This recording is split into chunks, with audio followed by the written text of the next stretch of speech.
after all costs were paid.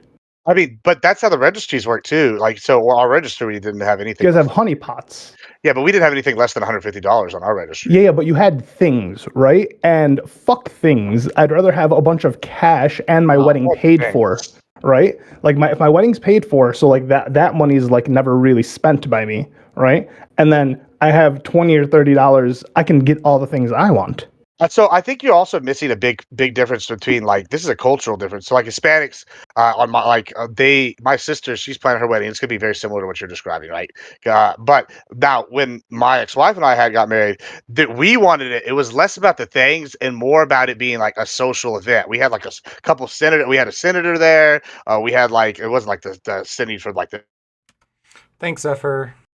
Whatever, we had like some Texas House Representatives. It was like a scene and be seen, like social event, like kind of thing, as opposed to like we're gonna try to make out like a bandit, as because whatever. Well, also, no, this is community based. This is community based. The only reason these people are coming is because, like, once again, this is a pretty tight knit community in terms of like weddings, right? So like a small wedding for us is like a 500-600 person wedding. That's a small wedding, right?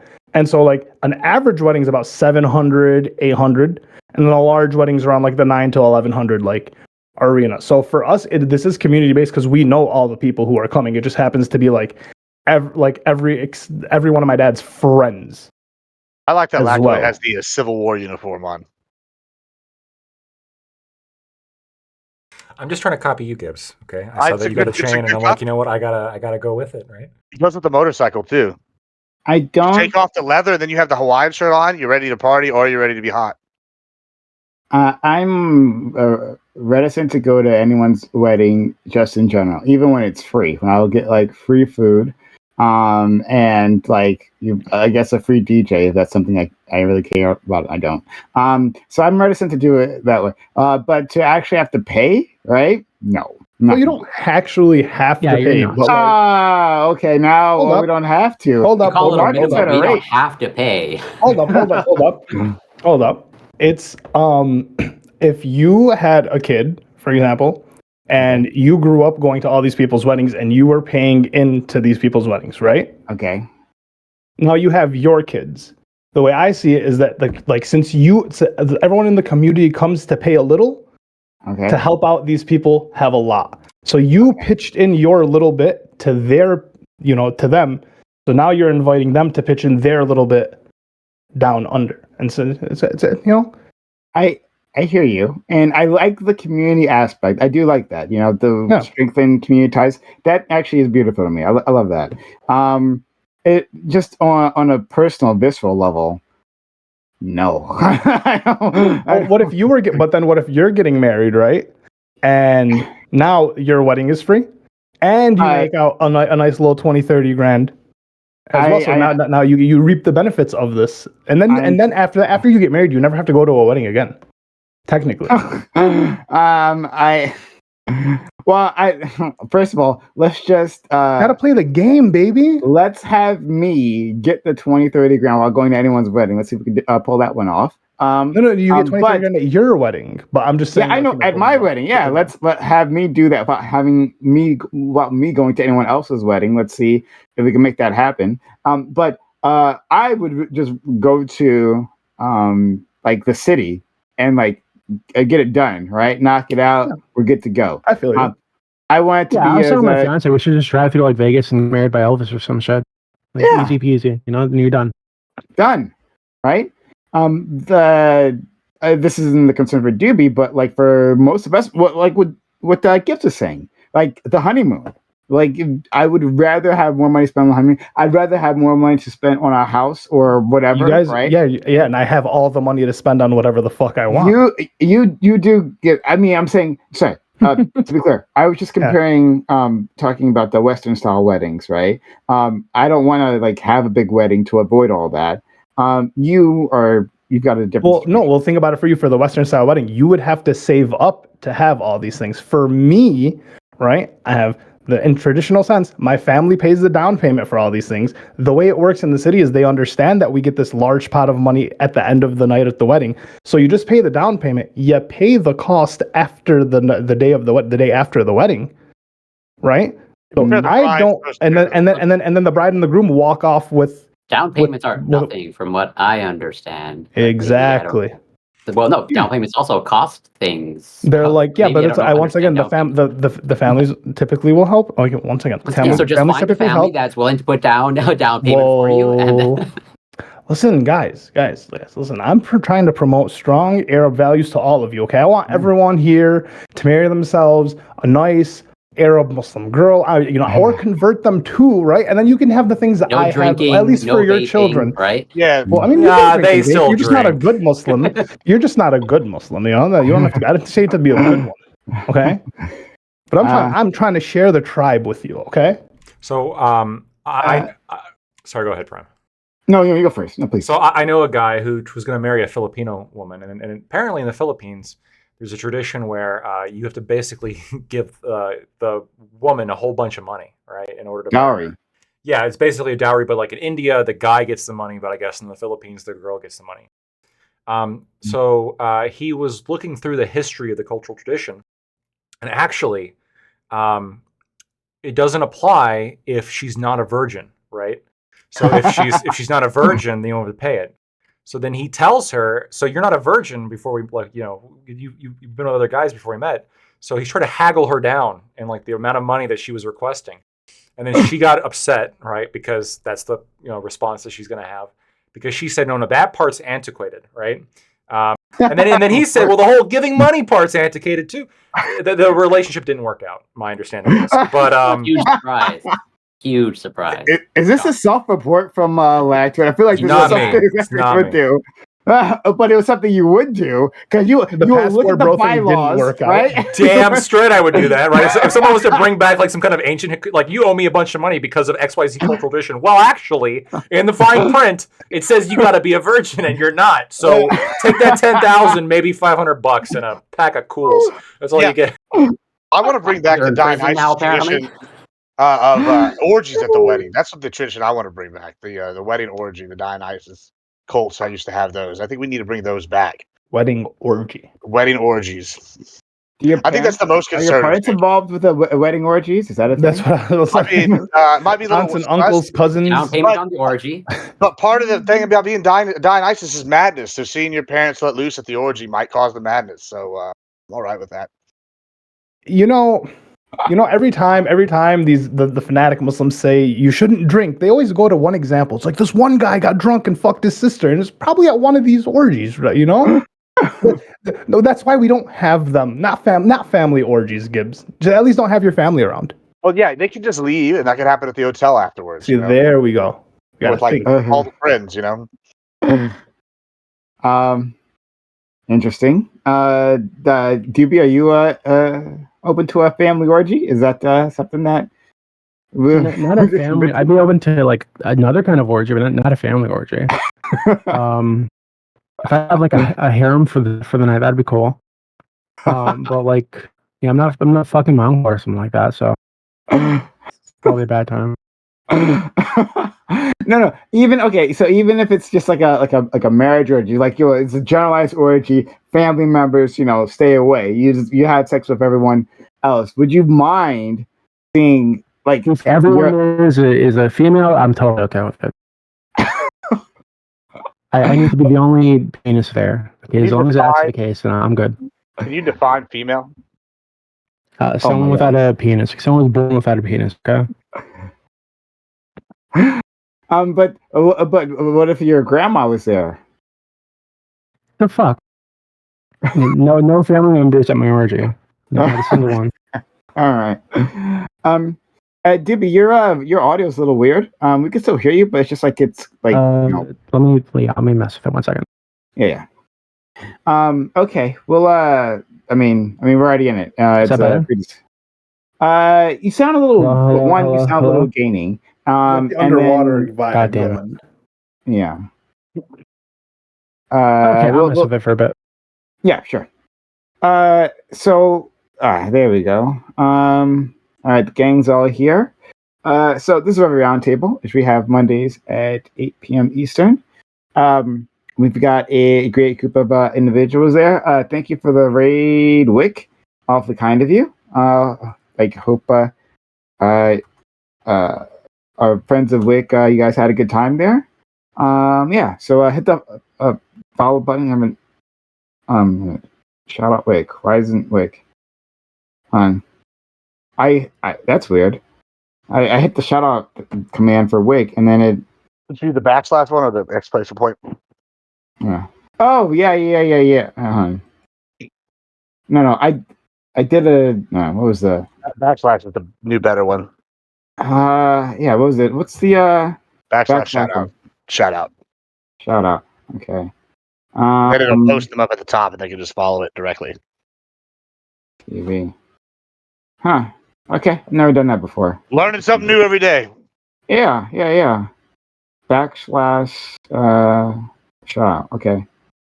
All right. Interesting. Sorry. But StreamYard or Stream Elements would usually do that, and it's I don't know. All right, we'll work it out later. But thank you for that. That's all the kind. Hey, anyway, let's go support our friend Wick. He's a fantastic individual, and we love to have him around. Anyway, Reverie Roundtable. We'll go through the openings really quickly here. We got our friend Lactoid. Lactoid's here. Thank you so much. Lactoid was a few minutes late today.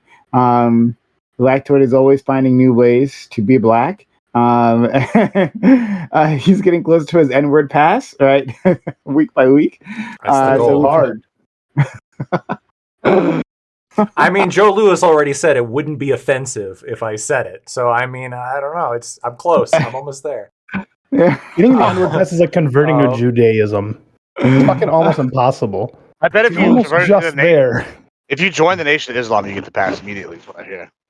Well, I'm looking into it. No, but Prime, thank you so much for having me on. I had to work late, so I do apologize. But yeah, I'm looking forward to the discussion. It'll be fun. Yeah. Yeah. Thanks so much. Next we have our friend Doobie. Doobie, thanks for being around. He's working on his audio. But thanks so much, friend. Next, it's Corey. better now. I feel better now. So it's when you talk consistently, like it robots in and out, basically. Yeah. That's what I hear. Okay. Like I'll keep messing with it. Yeah, and maybe like leave Discord and come back in. Maybe. Yeah. Corey, thank you for coming through and being wonderful as usual. And then we have a friend Tiberius. Ty, nice to have you here, friend. Ali, who haven't had here a while. Thank you, friend. Nice to have you. Giving us great ideas to pump money out of our community. We love to see it. Money. Next, we have our friend Admiral Gibbs advocating for dirty bombs because how else could a conversation with Admiral Gibbs start without? Well, yeah, I mean, it actually started with talking about abscesses blowing up in my eyes. So I mean, yeah, very far extremes. I hope you're all right though. I hope you don't not like sick or anything. I mean, I feel like that Bond villain that cries blood. I've done that a few times. It's been pretty fun. Okay, please get yourself checked out, friend. Seriously. Yeah, I already went to the doctor. They were like, "Yeah, it'll be good in like a week or two." I was like, "Oh, great, thanks." All right, fantastic. All right, well, yeah, but we hope for our best for our friend Gibbs.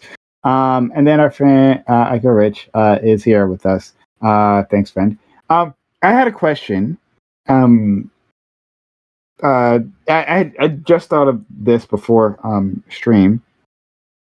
I was watching TYT and Anna Kasparian. She talked about like how our politics have gotten worse, and by that more contentious and toxic. And she posits that part of the reason, at least a good majority of the reasons, is that we moved away from like organized religion. Now she's an atheist, to be clear, right? But she says that lack of community or purpose, at the very least, has morphed into people looking for purpose in other places, like within politics, making that their whole person, and then increasing the vitriol, right? And like I had said things similar to this in the past, but like now, like I'm not so sure. Now I'm questioning this. Do you all think that our like our politics is worse. Our community are worse because we don't have organized religion. Like less people have them anyway. I think I argued this 3 weeks ago. I think I argued literally this exact point. Okay.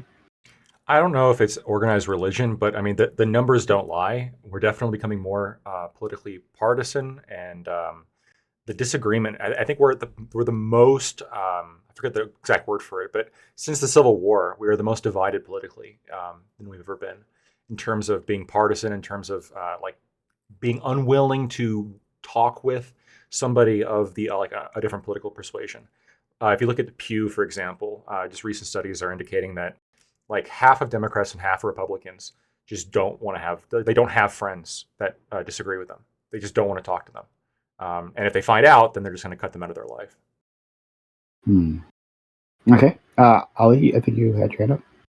I mean, yeah, I mean, I think mainly because like the religion encouraged more family and community, like gatherings and togetherness, right? And so with that, you have maybe less squabbling over minute, like one issue. Like you don't have one issue voters at that point because you're coming to a community and your community is more or less in agreement, right? Like you're kind of all swayed. You're all following this one track. It tends to make sense. I mean, there are other countries that are, I think, less religious than the United States. Well, definitely less religious than that. And I don't think I haven't checked the actual data, but I don't think they're as polarized. Whereas I'm sure maybe religion is a part of it, but I think it's hard to single that out alone because there are we have the experiments are being run of like there are totally countries that are less religious and they are less polarized. Those countries I'm pretty sure exist. I generally wait, which ones? Because you said that like there are and some are. Yeah, I think France is overall less religious and secular. I don't know if they're specifically less polarized than the United States. I haven't looked at it, but I would suspect that's what I said. They're pretty polarized. You picked yeah. Well, so obviously there's history there, but I'm talking about I don't know how it compares to the United States. I don't know what metric we use to like sort of measure polarization per se. But you can look at whatever the UK, Scandinavian countries, like those tend to be pretty secular, like low rates of religiosity. I'm going to argue that the Nordics have largely been able to make the transition very, very well. However, they have very, very strong social institutions. Labor movement literally took the power or place of organized religion a long time ago. We can dissect that if you want to, but basically your civic engagement is the fact that you're part of organized labor. The United Kingdom is having every single problem that we are regarding political polarization. They're literally in lockstep with us. Pretty much the entire Anglosphere is. Eastern Europe's a fucking mess, but I largely blame it on the fact that they're still trying to escape the shadow of the Soviet Union. I disagree. I gotta say this is a fundamentally wrong concept. I mean, if you look at religion throughout the centuries, I mean, there's almost nothing except for maybe communism that has killed more people than religion. So the idea that like religion is this some kind of calming factor is laughable at best. Like I don't know how anybody can even argue that. I mean, like even like within our own country, how many times is religion being used to justify just heinous acts, right? Like slavery was justified through the use of religion, right? We've seen cults do crazy things via religion. So the idea that we're lacking some sort of unifying religion that's going to like make everything better, make things like more community oriented is total bullshit and laughable. For governments, no, the government shouldn't like it should be separation of church and state. However, for communities of people, definitely the more religious communities, then they stay together more. Religious couples, the marriages are longer, they have more kids, so on and so forth. I mean, that is kind of proven. Well, longer marriage doesn't equate to a happier or better quality marriage. Yeah, but it does equate to a better quality of life for the children. Long term, it does equate to I mean, having a more stable foundation. You don't have single mothers. You don't have two people now you don't have two different people paying separate rents. They're paying one mortgage, one rent, whatever it may be. It does make it economically feasible and better for them, 100%. They may not be happier, but who's to say that they're going to be happier if they're single? Outside of abuse, I know that's the thing that's going to be brought up immediately. Some people like the abuse, so they might be happy then even. So No, I know that generally speaking, marriage is correlated with whatever greater overall well-being, but I'm just saying it's not exactly a one-to-one. That's all. Where yeah, I don't think most people are. Let's just say, I don't think anyone would be in favor of like the argument that gets to tend to be put forth is like, yeah, marriage, increases your happiness, well-being, etc., etc. But if we just put out a lottery of like, well, now I'm married to Lactoid now, which I just got my certificate in the mail. Okay, I'm pretty sure there's gonna be no increase in my happiness or well-being at all. Where there's clearly something underlying that, and not marriage specifically. Well, yeah, that's why it would be like the one, and you have the community aspect that kind of pushes marriage and kind of wants to help people get married, and so now these people think marriage is a good thing. They're enjoying their marriages more. It's within the community. It seems to be that within religious communities, they do want to be married. They are married longer, and then and if the correlation is that the overall well-being is better, I mean, so it's just there. Obviously, some people aren't going to be happy, and then you can get divorced. But for the 50% of people that stay together, it seems to be working out. I haven't looked into how marriage, whatever, people in marriages by religiosity. I don't know how, let's say, Christian marriages compare to whatever Muslim marriages, whatever other religion. I think you see some differences there in terms of like, I think if you polled Muslim marriages in certain Muslim majority countries, I think depending on who you ask, you'll get different rates of well-being and happiness. Prime, you have a hype train if you wanted to. Oh, hold on. I wasn't looking. Thank you, Admiral Gibbs and JDO Text, TXT, or TXL, excuse me, for 325 bits. They say people have less place for validation and seek it wholly on ideological lines, which causes more volatility, in my opinion. Thank you for that. I'd like to maybe even explore that for a second. Where'd all the other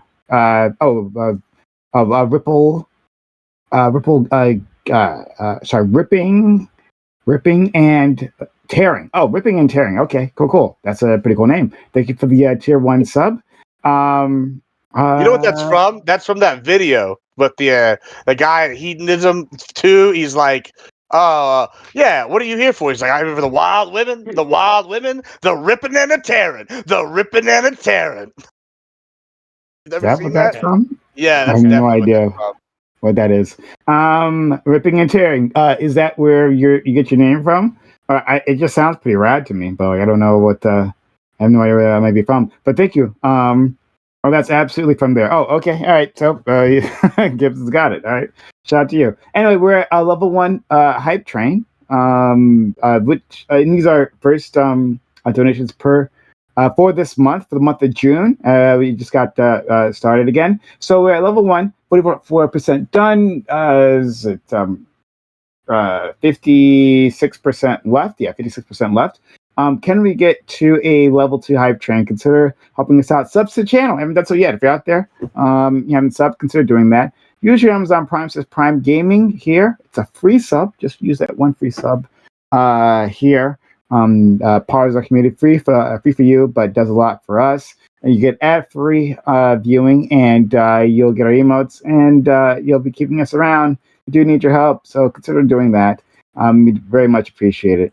So yeah, sub, and thank you, Ripping and Tearing, for just like deciding to just join in. My first time, it was your first time typing in chat too, and you decided, okay, I'll also become part of the crew. It's really much appreciated. So yeah, help us out with this hype train. Don't let it die at level 1 hype train. But sub to channel, Noritas, thank you for the 300 bits. Putting us at 54%. So now we need 46% left. But thank you for the 300 bits, Noritas, who's a consistent donator to the community. But yeah, less than 90 seconds left. Help us get to a level 2 hype train. It'd be fantastic if we could. But I had I had a question about when I was thinking of the thing Anna said, right? My mind, I was like, if social media was around the 1950s, right? If he had Twitter, all the rest, Facebook, in the 1950s, would it be like significantly better, right? Or 1940s, or pick whatever time you consider to be more religious, right? And Like, talk about the Bolshevik. Fuck, what is it? Is someone else? Thanks for the Here. gift, Admiral Gibbs. Gibbs. this is Gibbs, are you watching someone else's stream and gifting? Yeah, I did. I've for their wedding. I'm sorry, I got distracted. I don't understand. That she sounded like she was at her wedding. Yeah, she was talking about her wedding, so I gifted her one. Anyway, what happened? I missed it. I'm dying. Yeah, who was that though? That was Nina. It was Nina. Okay, Toby in the chat guessed it was Nina. But okay. It's nice. Shout out to Nina. Anyway. Free advertising there. How did y'all know that? Could y'all hear that in here? Yeah. Yeah, we could hear her. Why? Why is that doing that? I don't know, dude. Weird. All right. Well, don't worry about it. You're muted, I believe. Of course he is. So, Iko, if I was muted because Gibbs was not. I was kind of balancing things out. No, yeah, I think your mic just was picking up something coming out of a speaker, Gibbs. It's crazy. Okay. Oh, I bet I know why. Okay.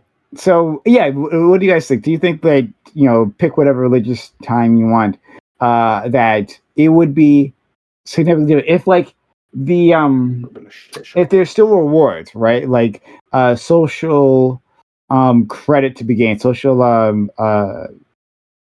there's a term for this, and I'm blanking on it.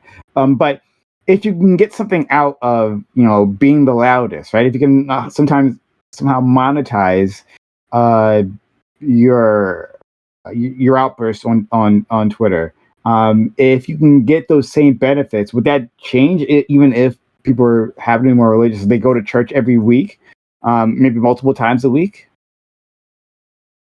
I think it would help a little bit. Like, I've got two problems that I think are bigger. Number one is that because of the way that the politics are moving to where like Republicans are not what they were 10 years ago, I would argue now Democrats aren't even what they were 2 years or 10 years ago. You don't have neighbors who disagree with you unless you're in the burbs. If you're out in the sticks, it's like 80% Republican out here. There's not a lot of people to push back on you. If you're in the if you're in the cities, even if you're in like Fort Worth, it's still like 60% of people are Democrats, right? When you don't have that ability to engage and have somebody push you back, I do think it makes radicalism. I really do. The other side of this, and this is where I want to kind of throw a knife at Lactoid from last week, people want their politics to be sexy. They want it to be entertaining. This is horrible. Stop. Like, time to be the adults in the room. We know what this is. Political theater makes us hate each other. All it is just putting politics on the show, and we make people that are completely unhinged and ridiculous. And I'm going to throw another knife out here. Someone like Eli Monty, which most people are abhorrent to fucking talk to. And then we treat them like the Democrats, like they're normal in that regard, when it's actually people like Ike Rich that make up the Democrats. And like, there's a hell of a fucking difference. Huh?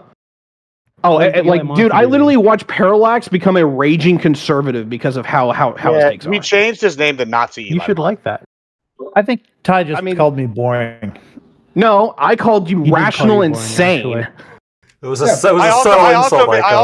We don't like entertaining you're politics. saying We like Iko. We don't want politics to be entertaining. We want Ike Rich. Yeah, rational insane. Well, look, this is actually my problem. I can talk to Ike Rich about our fundamentally different issues that we agree upon in our moral codes. I can have a real conversation, but more importantly, I can negotiate with Rich and expect him to hold to the conversations that we have and the bargains that we have.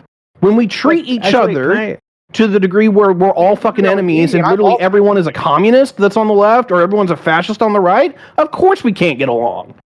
I think you're touching on something. I think you're touching on something that I was thinking about just now, which is the idea that so if you were just saying, hey, I can talk to Ike Rich and I can trust that he's going to adhere to whatever social confines of conversation or whatever, right?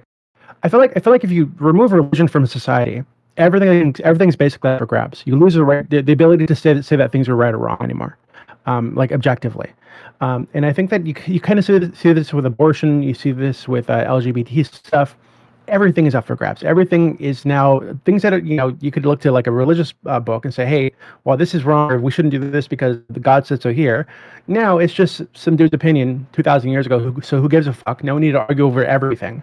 And touching on what Tiberius was saying, I think it's true that most people don't really interact with people, even in their like family circles, friend circles. They're not really going to interact with people that have a very like a huge, vastly different perspectives, vastly different life experiences, because people tend to just stick around where they grew up.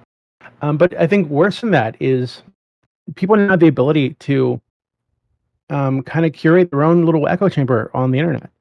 Right? They look at the Twitter accounts they want to look at that already agree with them. They reinforce their beliefs. YouTube, Facebook, Discord, even. I have this issue all the time. I'm in a little like Discord microcosm, right, of like politics, where anytime I give like right now, it's like Pride Month, so we gave the Pride people the ability to like host events and whatnot for Pride stuff, and immediately they started creating an echo chamber. Because they're all very LGBT, they're all very pro-LGBT stuff, so they would shut down all of their conversations.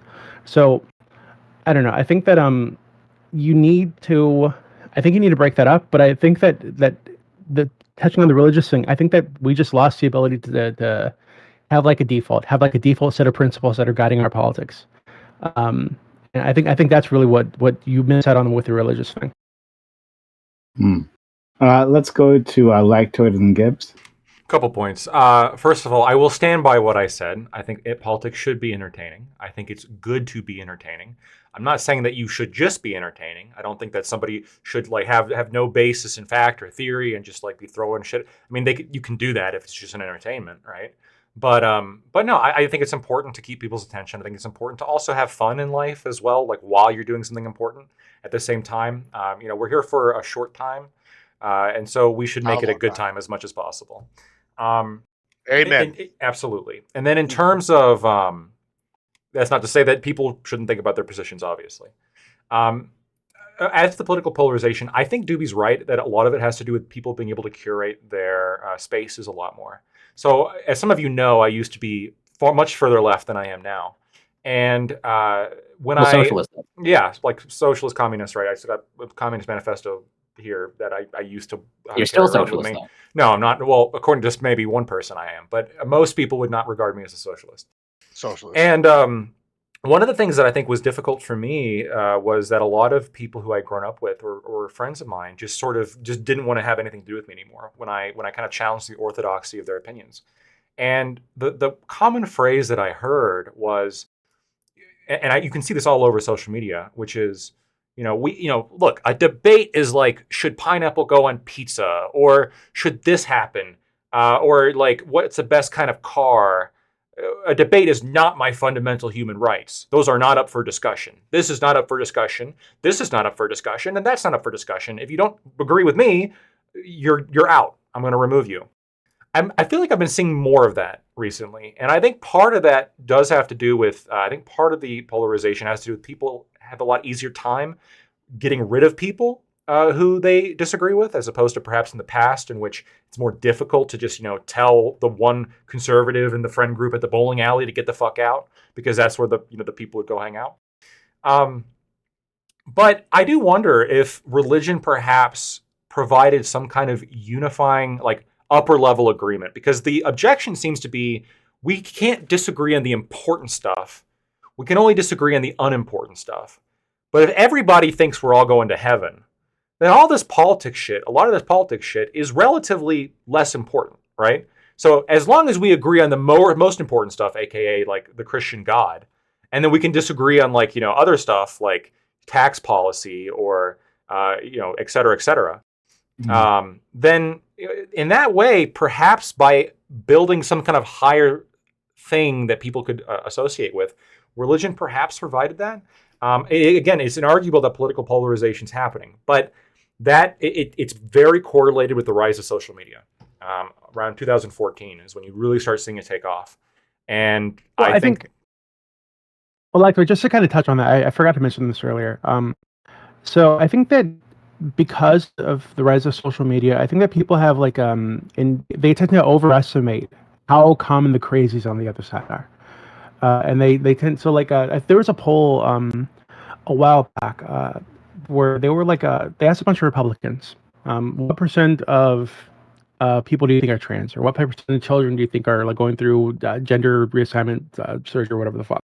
And they had like this fucking wild figure. And they way overestimated this. And I think this is because, you know, you look at social media, there are stories like this out there, and you're going to see those stories all the fucking time. Yep. Especially if you're already in the algorithm, is liking this kind of content or watching this kind of content, it's going to feed it to you constantly. So really, even if you're saying like, because you should know that, hey, even if I see 20 videos like this today, I'm in a nation of 300 million plus people. It's still not very common, right? Even if these 20 people exist out there somewhere. But people just like, I think they lose perspective.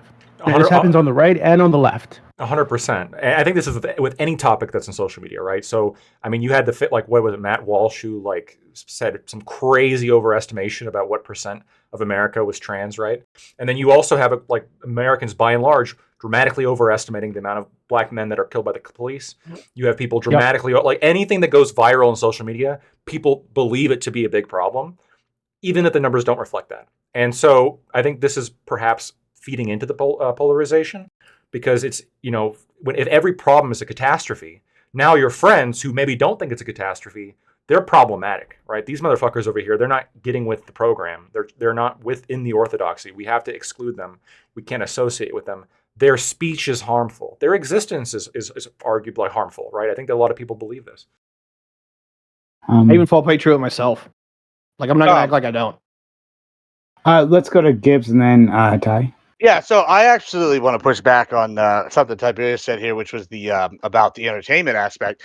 I think entertainment is crucial and absolutely key, especially for places like Twitch Poll and like in here. I mean, nobody wants to sit here. I mean, maybe there's a small segment of society that wants to watch a bunch of debate blows, circle jerk over very niche topics.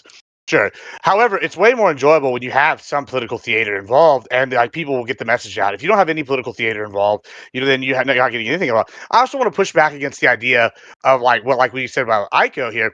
Aiko and I have had many a conversation, especially late night on stream, that has been some of my best numbers, that have been highly entertaining, wild conversations, and it is political theater, because the good thing about political theater is you can use it to paint an extreme or a picture and make it like somewhat more humorous, and then okay, that's the extreme, or more serious, like, oh, like I've said, you know, I mean, I'll actually advocate for some of these things, like, oh, I'll say drone strikes on the border. Okay, that's extreme, right?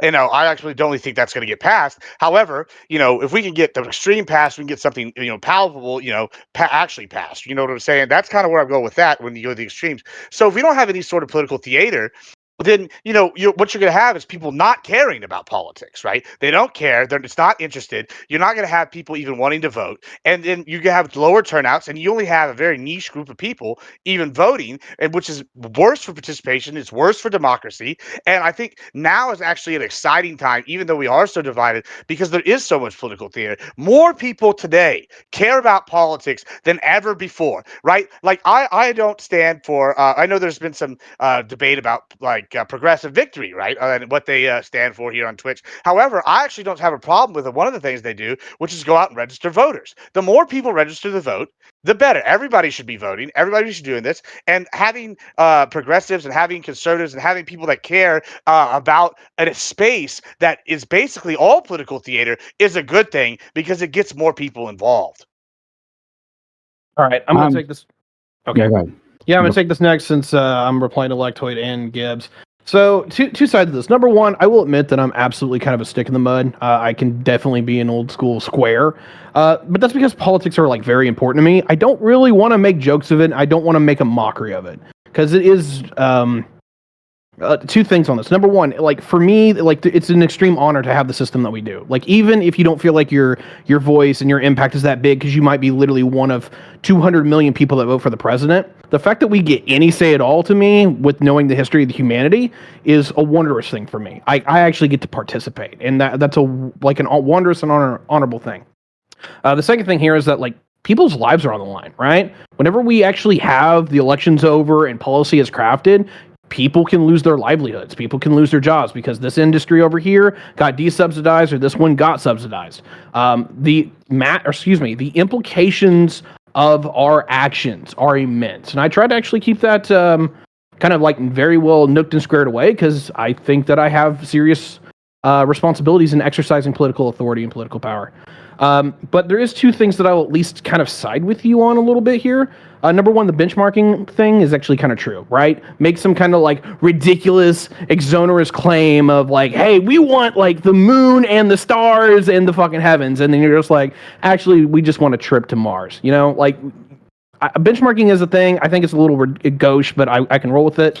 When it comes to political apathy, I'm a little give and take on. On one side, I want people to have my values as saying that the system is honorable and worth participating in, and it's that's important. On the other side of this, I acknowledge that the result is the more people that seem to want to vote lately, the worse our politics get. So I can't square that circle in my head. Anyway, I'm done. Thank you very much. Yeah. I'm going to go to Corey next. But before then, I had a question. You said much earlier, Ty. Eli Monty? You mean he's a streamer, right? Like a black streamer? Yeah, he's calling people out. Just some background, Prime Caves. We did a panel last week where he went full-fledged, for lack of a better way to put this, black Nazi is the only way to describe it, and then lost his mind and basically got so mad at me that he muted me for the entire panel, then blocked me even though I don't follow him, and then just like lost his mind. So yeah, he went full-fledged like black nationalist, put people in camps that aren't black. He like went nuts. It was highly political theater, highly entertaining. I take pride in the fact that I got him to quit and cry and block me, and I own his soul. And y'all can take that however y'all want. Fuck that bitch. Okay, hold on. We're gonna go back to the conversation at hand, but this interests me. Eli Monty used to come on All Black Everything, right? That was quite a while ago. But then he got upset. And then he didn't come back. So you know. I doubt he's gonna be streaming for a while again after that. So, hold on, but I need to know details. So because what brought him to this point? Yeah, what conservatives would consider black Nazi. Me and you might have different ideas of what that is. What exactly was said? Let me just put it this way: do you know who Parallax and Ancom Psycom are? I do. They're very left-leaning individuals. Like when you have literally some of the most left-wing people I know going, "Yo, dude, you've got to fucking slow your goddamn roll." Like you're literally going to turn me into a raging conservative. Like that's kind of one of those like cues, and that's where he got to. I don't know who these people are. So okay, again, that's fair. I'm asking you, what was said? Basically it was round up people, put them in camps, like just wild shit. Like round up all people, including the black people. That's what he said. I'm sure. I don't remember exactly what he said. I'd have to bring up the blog. Like, if you weren't born here in America, then you shouldn't be. You're just as bad as them. You're basically black colonizers. You're like all sorts of wild shit. Like if you're like, if you're. This is what ADOS believes, by the way. Yeah, basically, if you weren't advocating for what he was advocating for, then you're a race traitor. Farrakhan's a hero. Like all sorts of wild shit. Like, yeah, he just went like full fledged. I mean, he didn't exactly say word for word that part. I'm paraphrasing, but yeah, basically. I suspect he basically did say any black man who disagrees with me is an Uncle Tom. He did outright say that. I did say that. Yeah, it was. And he excluded any black man that was an immigrant because they were black colonizers. That was another direct quote. Okay, all right. So hold on. Eli Monty, when he was on my channel way back when, was actually like a really overall nice guy, right? Like a sweet person. Now I yelled at him about something, right? And he got real sad boy about it, and then just wouldn't come back. That's fine. What'd you yell at him out for? Details. He also called like Lethe a secret plant, Uncle Tom, because he was willing to have conservatives on his panel. All sorts of wild shit. Yeah, it was he basically just went full-fledged. Like if Hitler was black, this is what it would have looked like. Levy is one of the kindest people on the platform. Guy. Yeah, a really positive individual. Lovely. We would think so because we're white conservatives, right? And Eli, he's calling them out on that. And I'm a race trader. Did you know that? I didn't. The Black Council has decided. Did you get the memo, race trader? Because you have me and Lactoid on here. Apparently, yeah. But he was really kind individual previously. Because anyone provide me with clips or like a VOD So I can watch this myself. Maybe ask Lethy. I don't know. I think the VOD might be deleted because it was pretty close to TOS, like what some of the shit he was saying. I'll see if I can bring it up. I know I definitely deleted my VOD of it. Oh, you got to private these things, man. Like, what are you doing? Yeah, I mean, even then, I always delete them if they don't go published because Just having them I draft. don't want to get banned like because They can't Twitch look goes, at it "Let me if it's double check unpublished, that." right? The Twitch They can. I mean, they Can they probably look at your could, but drafts? are they doing that? Like, I don't. Yeah, if it's so- unpublished, are they really looking at Yeah, the shit? so for a week, so I had a girl break her tits out twice on stream, and I deleted both VODs, and they still hit me with a shadow ban for like a week, and I had like sexual content themes on mine that I didn't add, so I You wouldn't still add. have it. No, I added I them don't- now. I added them now. Yeah. Were they good looking tits? Like, was she attractive? They were very nice titties. Oh my god. Congratulations. Oh, This is You like should, a you nice- should get a reduced ban for that, okay? Yeah, Yeah, the I- nice- I- You gotta ask the important questions for him.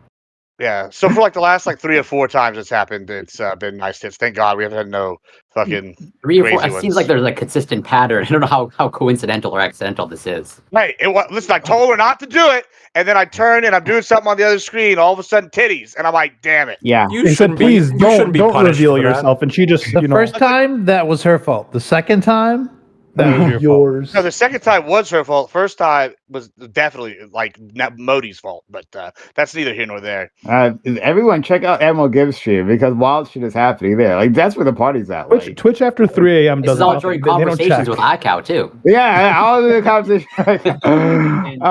But no, okay. One, Gibbs needs to be saving some of these clips, passing on to Yeah, I the got one homies, for you. so that we can watch that. But two, when you hit the delete button on Twitch, like I am sure it deletes it off of your, dashboard. But like Twitch absolutely has access to that, and I don't know how long they keep those things. But for moderation purposes, they definitely have that, so they can ban you. I've deleted things immediately, and then like I got hit with a strike. Not something I did, but other people did on stream. So that's the thing that happens. And then okay. So we have okay. So Ty and Admiral Gibbs are helping me out here, and I'm definitely. I did, to be clear, I also called him a pussy. And that's what I'm doing in the first clip. Oh, I mean, Okay. yeah. Rich is trying to get back in, by the way. Oh yeah. I'm in. Oh, okay. Yeah. So okay, I'll take a look at these later. But this is like surprising. Like again, like even if he like we left things on not so positive terms on my end, I always thought of Eli Monty as a sweet individual overall. So I'm just like curious as to like how things could have gone. I mean, if you guys are being accurate with your description, this actually seems completely shocking to me. So I mean, let's- it's pretty I got funny a story with, like, regarding him too. Yeah, so like my thing is Oh. like Tiberius is saying, like the people I know you don't know them that are agreeing with me are like people that I don't think have once ever agreed with me on any issue ever, and they go literally were like, oh, well they're like you literally turned me into like a raging conservative deciding with Gibbs because of the wild shit you're saying, and then he just went on like, well, so you're white and white people are inherently racist. Gibbs isn't Hispanic, yada yada yada. I asked him if he could speak like another language other than his own, and he said, no, I'm not going to do that because that's some racist bullshit. And then he's like, you can't speak another language either. So I started speaking Spanish to him. I called him like, we're not going to say what I called him in Spanish. But anyway, I call it. So he got butthurt about that. And then it's good. It turned into a real wild time. But yeah, I would say that these are also like rational, normal, like not dickhead like people that let these are like I mean, unless you think like somebody like Iko Rich here, who's a saint, is a dickhead, then you would think these people are dickheads, right? Like otherwise, you're not gonna think that. And so he just was going crazy, but it's not important. We can get back to that. I'll check it out, but like it seems like at some point, like some of these people get like fucking brainworms. I don't know, like, and they just go out. Like something happens, or maybe it's like the inner you coming out, right? They've been like hiding for so long, and someone triggers them, and then they release their it could be vitriol. that, or it could be that people are just having mental health issues. And like if you're on social media, these things that would have happened in private, there'd be a slow change, and your family would become concerned about you over a long period of time, right? They just like explosively happen in front of like however big your audience is. And I think his audience is actually pretty big. So there's some times where I legitimately ask myself if I'm losing my damn mind. Confirmed. But anyway, let's go to. Fair But like, enough. Fucking I saw wanna it hear- coming. Yeah, I very wanna hear what- briefly. It was one of the earliest panels I was on. It was a WIC panel, and it was with Eli, and it was about bullying culture. If we bully too much, and I don't know why I did this, but I like You I had bullied re- him. I didn't bully him. I had recalled somebody telling me about an earlier panel in which people in his chat were like going off, like and saying some crazy stuff, and he was agreeing with them. This was probably like 2 years ago, and yeah, and I went back and looked through it, and he didn't take it down. And yeah, like they were calling for like deaths and killing them, and like and he was laughing along with it. And so I literally screenshotted that and then brought it up and confronted him at the panel of bullying. I'm like, you think bullying's bad? Well, here are a bunch of people in your chat calling to like kill people, and you're laughing along with it. Like kill the panelists, and you're laughing along with it. And then it was awkward, and there was some yelling back and forth. But he did apologize. To give him credit, he did apologize and say he'll try to do a better job at moderating his chat. But it sounds like he's become his chat though, from what you guys are saying. Yeah, I mean, basically the only people he's apologizing to is the Secondese tribe. Y'all know who that is? The Secondese Who? Nuts tribe. Because fuck that bitch. This guy is. The second- Wow. Oh, okay, you got me. You got me there. That's interesting. So maybe because like it was like 2 years ago when he was on ABE, like around there, maybe even maybe a little longer, but like, so maybe he was always like this. Huh? I don't know. I've seen, in his defense, I've seen him actually have decent conversations with the people. But I know he's got a lot of opinions that will just innately piss off the right. When I see certain people that's supposed to be on your team completely flip against you, I'm usually like, okay, you're probably going too far. And that's where he alienated a lot of people lately. Once again, I'm just going to withhold judgment. I'll take a look at the clips. No. I'm not. Yeah. Do your own I hear you. investigation. I encourage that. Yeah. No, I just we can move on from now. I'm just surprised, very surprised. So Corey, you had your hand up, and then Aiko. You want to say something? Yeah, I'll try to remember my point. This aspect of theatrics. Okay. Where, I guess I'm like a stick in the mud like Tiberius here, where I don't think do I think politics should be like absolutely boring? And like, there should be absolutely no entertainment value at all to it.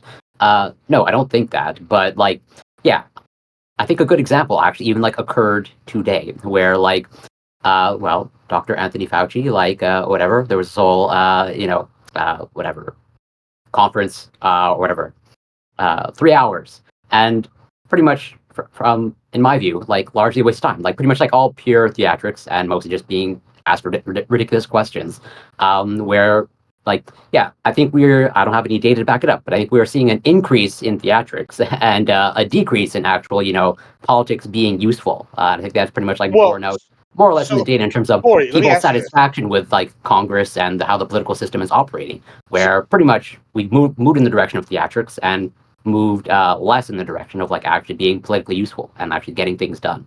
So Corey, let me ask you this then, all right? Because if you're on that's your take, right? All right. So here on this panel, several times we've talked about how you have a problem with credentialism, right? As a member of the academia, right? And I did this mockingly as a joke, and I think it's a very good meme and good bit. I went and got a double doctorate, right?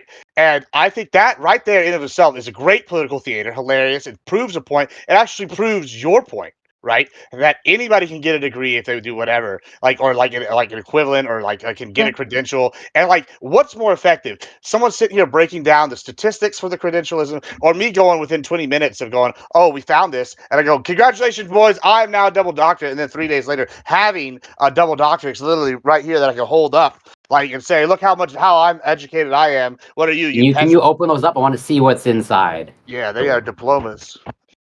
My first name's Justin, guys. We're going to dox myself. Look, we got the Doctor of Divinity, and then we have the a Doctorate of Metaphysics. Yeah, see, so like I said, we can get. Wait, I thought you got one in science somewhere. Yeah, metaphysics. Yeah. Metaphysics. What means beside physics, like beyond it. It's more than. I like to think of it as more than physics. Yeah, it's a superset beyond of physics. Yeah. Oh, that makes sense. Okay, not 100% sure of the point that you were making, Gibbs. So my point is, what do you think is more effective? Me doing something like that, or like somebody giving an hour long, oh, well, look how all these statistics show that credentialism is bad, versus me going, let me show you how bad credentialism is, and then come back and I have 2 doctors in 20 minutes on total bullshit. Wouldn't that prove your point more effectively than having a debate bro hour thing where some guy gives a boring ass speech with no charisma like Fauci did? No, because I think that speaks to my point of like, well, I agree with you. Yeah, I know that we you agree on getting- this point. No, but well, yeah. let me finish my point. I agree with you that you getting a double doctorate is entertaining, but I don't see that as a good thing or even like politically useful or good. Just as like just as when Dr. Anthony Fauci is being questioned, I can see how for many Republicans that is entertaining. Okay, and they like. Let me just to Dr. clarify. Anthony Fauci My in the point, hot seat. I agree with you on the credentialism, right? And I did that to prove that like academia is suffering and there is a difference in like It is. degrees, right? Like so like this is I brought this up before when I was arguing with Ty recently about like poli-sci degrees. I said that if you don't get a poli-sci degree from a like university that has a presidential library, I consider it basically toilet paper, right? Because you know you're not going to have the research fundamentals, all this stuff. There's also differences in like say like if I was to go and try to get like a trade school degree and I went and got it from like Del Mar as opposed to like an actual technical school, there's like difference in credentialism, right? There is problems with credentialism. I think it's much more effective to do like a meme example with 30 seconds. I could put that in a clip. We can show it and 1 million people can understand why credentialism is bad versus, oh, this guy gave an hour-long speech that was boring as fuck about like statistics that nobody gives a shit about. Which do you think is more effective? Well, no, You got to admire the conciseness of it, right, Corey? I mean, it's a pretty concise point. Yeah, I agree, and I see that as a problem. This is like I think this is one of the reasons why also like this bleeds into so many other things of like why overall in the United States and even Canada as well we have like increased rates of obesity and overweight and just overall unhealthy lifestyles, and it's like the mentality is like, oh well, pretty much what do you do when you're in the position of like the good thing, okay, the better thing for you is less palatable to you. Okay, where I think there's argument, you should learn to like healthy food. You should learn to like, a salad and like eating fruits and vegetables. You should learn to like exercise, some sort of exercise. What do? That's something that you should value, just as you should value the political system, just as you should value being able to get into the weeds and actually having sophisticated conversations, and opposed to a 5-second soundbite. Yeah, I guess I'm just arguing about the effectiveness of it, though. Like, right? It's effective to the idiots. I agree. Well, okay. Let's use it even more. Like, say you're talking about obesity, right? Say I don't know. Let's use me. I say I die tomorrow. I'm dead, and I donate my body to science. And you're the guy that's going to do the autopsy, and you pull out my heart, and it looks like you can't see my heart because it's covered in lard. Right? Would you say that? Yeah, I don't know if that's how it works, but let's just say it is. You see it, and you pull it out. It's covered in lard. Yeah, it is. Okay, whatever. It's covered in lard, and you're like, wow, look, this is what happens when you don't work out. Double doctorate. Yeah, I do. Right. If you pull this out and go, hey, this is what happens. This is a person that never exercises. And then you pull out, oh, Lance Armstrong died. Yeah, he did steroids, but hey, look at his heart. His heart is lean, killer machine. Like, what's going to be more effective? You sit here going, yes. And the Lord said on the 5th day, the statistics look like all fat people in America are getting fatter. The Lord ran what kind of polls did the Lord run? I mean, that's not the point. I'm just trying to be monotone. No. But like, I think Gibbs. I think you just made Corey's point. Yeah, but like I think we're making the same point. We tried this. Like this was tried with like poor advertising or whatever ad campaigns for like drugs in the 90s of like the eggs in the frying pan and like don't do drugs. Like these are just all stupid things. Those were effective. Like you don't or pictures of the smokers on the cigarette packs too. Yeah, what happened? Nobody smokes cigarettes anymore. Well, yeah, even then, like, if we get into that, but the evidence that those graphic images are actually effective is pretty dubious. Well, heavy smokers are not effective, but for light smokers, they're slightly effective. Or like it might be good at preventing, let's say, someone from if you're on the fence. But it does not seem to influence actual quitting behavior of like you're a smoker. But the prevention is probably more of the goal than the quitting behavior. Prevention, yeah. But Corey, you just used holy statistics to prove your point again. Like if that's the thing that's being examined, right? Then that's the one instance where you probably don't want to appeal to statistics, right? Because you're trying to show that statistics are themselves meaningful. So you're kind of polluting the the data if you're going to refer to the data in order to say the data is useful. Yeah, that's fair. But yeah, my overall arching point is. Don't get me wrong, you're right. Do you have statistics that show? Wait. Do you have statistics that show statistics are reliable? No, I don't. Well, so like, and if you did, that would be circular, wouldn't it? Like, yes, I agree. But like a DARE campaign, there was a guy that was the opposite guy. He was some rich asshole. He's like, well, don't listen to these DARE people. I do cocaine every day and I make more money than all of them. Which is going to be more effective? You're going to listen to that guy? Or you're going to listen to the asshole DARE people that are boring? I'm going to listen to the rich guy that's doing a bunch of coke and fucking strippers. Like, well, yeah, no surprise who you will listen to. Yeah. Most kids are going to listen to the cool guy. Yeah, the general populace. Yeah. Like, remember that one South Park episode where it's like, yeah, if you don't smoke, you can be just like us. And they're all so fucking lame that like all the kids start smoking. Like that could happen. Yep. We should have cooler people anti-drug. So there's a reason we see Bill Nye as an authority on stuff when really he's just supposed to be a science explainer. But because we all grew up with him, well, you guys did, I didn't. But because a lot of people now who are adults today grew up with Bill Nye, they fundamentally trust him for reasons that really don't have much to do with statistics. Even though we could be listening to scientists who are like preeminent in their field, those aren't the ones that people are clicking on when they see a video of them, right? But when you see Bill Nye, you click and you watch and you're entertained. So let's go to Ali. So Corey, Corey. To your point, I'm one of the idiots that you guys are always when you guys are arguing about the populace and whatever. I feel like I'm the person you guys are trying to get swayed to your point, right? So I agree. I listen. I agree with Gibbs that like the entertainment part is getting a lot more people, but I think the problem with that is none of them are actually voting, and none of them are actually doing any research or learning anything about themselves. They just like the debate, and they're there for the debate. They're there for the Twitter, and they're there for the panel chats. But in that large population of people that you're pulling, you're going to have people like me who do get a little bit more engaged, and you are going to get a subset of that populace to be more engaged, to actually try and learn, right? And so, like, I think isn't that more important than not having that entire group come up at all? Yeah, I think there's an argument to be made of like if entertainment value and theatrics like gets people's foot in the door, and then we can bombard them with actual data and evidence. Mm-hmm. But from what I can tell, and this is my experience, like it doesn't seem to work like that. Of like people come for the theatrics and the entertainment value, and they stay for that. Oh. And you, I grant you seem to be maybe an outlier.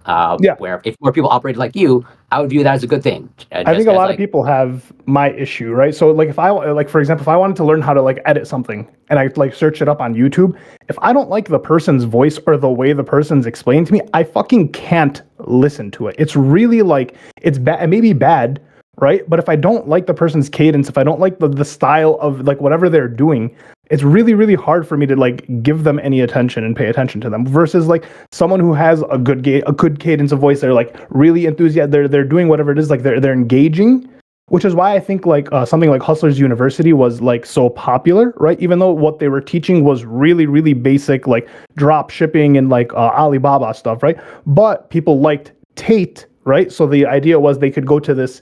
They already like him. They already like the things he says and the way he says it. Well, damn, he can teach me how to drop ship. I'll probably learn it a lot faster if I do it through him, right? And I think that's like why these affiliate, not affiliate programs, but these like subscription style programs for a lot of people are so important. That's why you have things like Progressive Victory, right? That is so popular because you have Destiny and so all these other streamers. But then, like once again, the issue with that, Gibbs, is that right after Progressive Victory had their Ohio candidacy event, all of the infighting started happening amongst the streamers, and now you have people that are going in and out. Sure. Yeah, well, and so now you have like it's good and bad. I'm trying to be swayed one way or the other. Yeah, I just see the benefits of both. I just want to say maybe one thing. I think you brought up a good example of like Destiny. Okay, where there's clear entertainment value there. But clearly also as a result of let's say his greater ability now to focus. Okay. he does actual research streams now. And you see, once he does that, his numbers precipitously drop off, okay? Where if the entertainment value is not there, it's like, yeah, there goes 50%. But did he retain my viewership? But how much of the original viewership did he retain versus beforehand? Which I think is like to Gibbs's point. I think that's really important. I think if like originally he would have had maybe let's just say 1,000 people for his research stream. If now he upped it to 3,000, right? That's 2,000 more people that are sitting down listening. And then if across the board this is happening in small percentages, I mean, that's probably a bigger benefit than it is a negative, right? Yeah, I'm open to the question. I'm just curious in terms of like, I think, I don't know for sure because I have no data, but I suspect, the precipitous drop off of the people and the ones that stay, like when he goes from like 10,000 to 4,000, the ratio still remains. I assume the 4,000 are just going to be there like regardless. And they're there specifically for Destiny no matter what. And just to go with one second. One second. Oh, we got to go to Ico, Lactoid, Gibbs, and Ty. Yeah, so just two things real quick. One of them is back to the metaphysics thing, just a little aside, but when the reason metaphysics became what it was because Aristotle wrote a book called The Physics. And in the Middle Ages, when they were trying to figure out how to categorize all of this, the book that was next to the physics was the thing that we now today call metaphysics. And they called it that literally because the book was next to the physics. Like just because that's where the book happened to be sitting. Yeah, Corey? And I just want to say, you learned all this from Gibbs, the doctor in metaphysics, right? Yeah. Yes, of course. Yes. Well, yes. I mean, Aristotle. His doctorate is next to somebody else's doctorate in physics. But the reason I mention that is because there's another work that Aristotle wrote that's called The Rhetoric, and it's actually part of a longer argument that he basically has with Plato. Plato really didn't have a high regard for physics. For rhetoric, he was more interested in the truth, and he really didn't care how that truth landed on people. He just wanted to know what the truth was. And Aristotle in The Rhetoric is making an argument that that's not enough. That you have if you know what the truth is, but you can't effectively communicate it, then that truth like loses a lot of its value. And his argument is that you should go into debates and speeches and other sorts of rhetorical arts with the idea that you need to figure out your best to discover the truth, which is what philosophy is, or at least at that time, that's kind of how they looked at philosophy. But today we would say that's maybe what science is, and a lot of other branches that sort of come out of philosophy. But your job is not over. Your job is then to have a dialogue with other people wherein that truth becomes evident. It sort of reminds me of like the Founding Fathers when they talk about the truth being self-evident, right? In that we need to convince people once we know what it is. And then we have to kind of go back and forth, right? So what Gibbs is talking about is, in a roundabout sort of way, he's making Aristotle's argument. Gibbs is basically saying that you have to understand what it is, what it is that your audience needs to hear in order to come around to the truth, right? But then Corey is saying, yeah, but we can't lose sight of what that truth is when we're doing that, right? And if the rhetorical project starts to abandon the truth that it's trying to persuade people of, then it's not worth it. And I think that's the point that Corey is trying to make. But I think the point that Gibbs is trying to make is, but you still can't abandon the rhetorical project itself. Like you have to persuade people of things. Well, I got Lactoid, Gibbs, Ty. So I think Ico's right. So in law school, we're taught that jurors have, roughly a 7-minute attention span, right? You really got to keep things concise. You got to keep things entertaining in order to catch their attention. And I agree. I understand where you're coming from, Corey. You can definitely sell shit in America, right? I mean, I'm going to be judgmental for a second. Daytime TV tends to have some of the most brainless shit that's overhyped drama, specifically to keep people's attention, even though it's really very much little substance. But I think Ico's right in the sense of, even though people here might have a kind of, we tend to value knowing the concepts more, and that's being more valuable. But the reality that we have to contest with is just that we can be geniuses, but if we don't give a fuck about how other people interpret what we do, we're not going to be able to communicate with them, right? If I show up to court and I know the law, right, but I show up like what I'm wearing now, right, I'm not going to be able to convey my message as effectively. If I'm writing a research paper and I consistently get the grammar and spelling wrong, people are going to be distracted with that, right? They're going to be staring at that instead of reading. If it's 3,800 pages more than it could have been, people are going to get bored halfway through or busy because people have time. Time is money. People are going to be focusing on something else.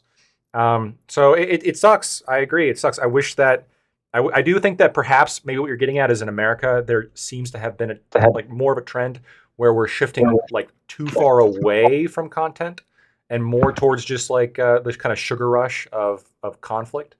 But I think both are necessary. So my ultimate prescription is, keep it more like Christopher Hitchens, a little bit less Judge Judy, right? Sure, you can be entertaining, but try to make sure all the entertainment is backed up by facts. Let's go to Gibbs, then Ty, and Corey. Gibbs, you finally get a chance to talk, and then you have yourself muted. He's gifting another wedding gift to Nina. Yeah. Still can't hear you, friend. 1 second here. Now we got you. Yeah. Oh, can you hear me? Oh, okay. I was gonna switch my. Yeah.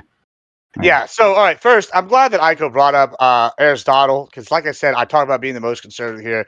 What's more conservative than the ancient Greeks as the avatar Dionysus? That's real conservatism. That even be religious conservatism. You're welcome. Thank you, Aiko, for proving my point. I am the most conservative person on Twitch. Secondly, back to what we were just talking about. Now, I don't know if we can prove it scientifically or in politics or with the statistics, and I don't really give a shit. What I do know is that Mr. Beast, one of the most successful YouTuber of all time, said that he learned something recently, and he learned something from Andrew Tate and has changed his video format to be much more like Andrew Tate in a sense and do more long form videos where you get more clips, because what Andrew Tate did was revolutionary. He went on 1 million podcasts, got as many clips as you could, and you still see these clips coming out and recut today, and now he does his own podcast and then recuts the clips where they say wild shit today and do highlights, and it's very effective. And he said that he's generated, since he started doing this, like I said, 2 to 3 times more money than what he was generating before.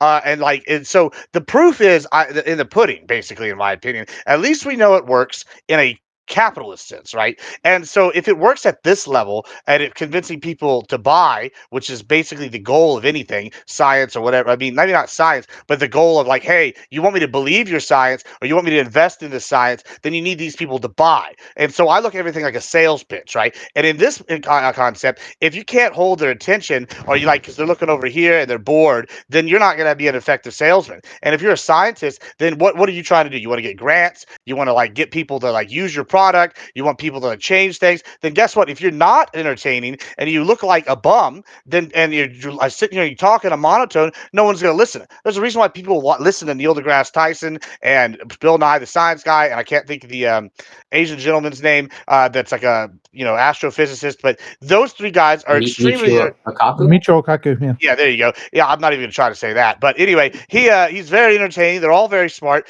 and like they all go and get like tons of people watching them. And so, to me, I think political theater is the highest form of sales in regards to this, because now not only you're selling yourself and trying to be charismatic, you're selling a product, which is your policies. And if you don't have anybody watching you, and then you're not going to get anybody. Look at RFK. You can't even understand the guy. He sounds like Farmer Fran from Billy Madison and or not Billy Madison, whatever Farmer Fran's in Waterboy. There you go. And nobody wants to listen to that guy. And so he's got 2% of the vote. He's not a serious candidate. Versus you got Trump, who's over here highly entertaining. People want to watch him. And Sleepy Joe's entertaining because we don't know what the dementia patient's going to do. People are much more willing to watch these kind of things and listen and vote for something like this. And that's a good thing because more people are involved than ever before. And if you believe in democracy, you want more people voting.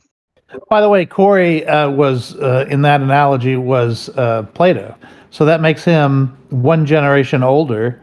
So therefore, even more conservative than Gibbs. Hold on, I'm Dionysus. I'm Dionysus for the record. I'm older than all of them. I predate them. All right. Yeah, fair enough. I got a couple of thoughts here. First and foremost, going to where Rich's take is, like, there's definitely a give and a take here. And I can definitely at least admit that I have the humility in saying, like, I'm not equipped to be the great rhetorician. There's a level where I just have an anathema to demagogues and dogma. Anytime I start hearing those pitches that I always hear, we're going to take our country back, I just want to scream at the top of my lungs, from fucking who? I'm tired of you giving me this shit to fill in the blanks with so I can make my own narrative in my head. I know what these fucking losers are doing. It's not very smart, and the fact that the average person gets sold into this just pisses me off to no fucking end. Which brings me kind of to where Socio's point was. I get where it's like, hey man, like, this is kind of interesting. I would like to be involved. But the problem is, for every one of you, I get 10 Karens. And the real simple truth here is that every time that you have people like you who say, hey, look, man, I can't listen to Boring McGee over here. Like, I got to take Karen. The reality is, Boring McGee will work with you. They will compromise. They will enact policy with you. They'll write it fucking for you half the time. Karen fucking won't. She'll scream there and bitch and moan and whine. Her name's MTG. You might have heard of her. You might have seen her. Yeah, but I feel like you need her. You need the Karen. She's great. There, right? She has a rap song. You need the person to fight against. I think you mean Cracky Magoo. Cracky Magoo. No, she has a rap song. You guys have you heard of it? It's really good. Can you give us a rendition? You need the people to fight against, right? Socio. It only strengthens your side, right? Because if you do have 10% of people like me and 90% of the people that come like Karens, well, the 10% of people like me are more likely to side with you against the Karens, and then that also strengthens your side. Still, you need the fight. You need the common enemy. No, two things. One, the ratio is not in favor of you. The ratio is in favor of the Karens, and the Karens are fucking everything up.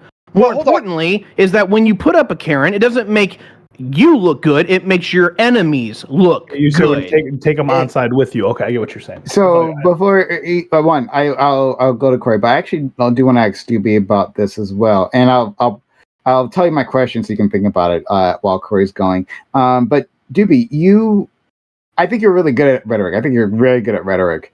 What are your thoughts here? Like in terms of presenting your ideas to people, to convincing others, and how important it is to be entertaining when doing so. I love to hear your thoughts. So I'll let Corey go first, but that's what I want to ask you. If you want to let Doobie go, by all means. Well, I'm giving him time to think. Oh, okay. First, thank you, iCal, for summarizing my point better than I could. Much better rhetorician than I am. Black Toy.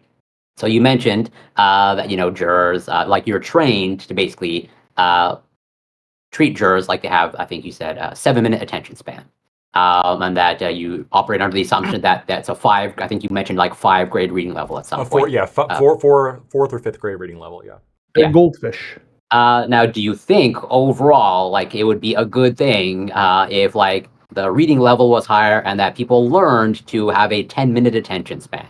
For sure. I think that there is a problem. I think attention spans are declining. And that's true. And I think there's causes for that are problematic. But again, that doesn't mean that we should have to live in a gray world. I do think that entertainment is good in many different ways. No, for sure. And that bleeds into sort of, I guess, a question for iCal, where you're an educator, and I'm a little bit of an educator or tutor, and I certainly, there's something to be said of making something appealing. But I'm curious, what do you do? Do you think it should be on you to make every student engaged in all your lectures and all the lecture material?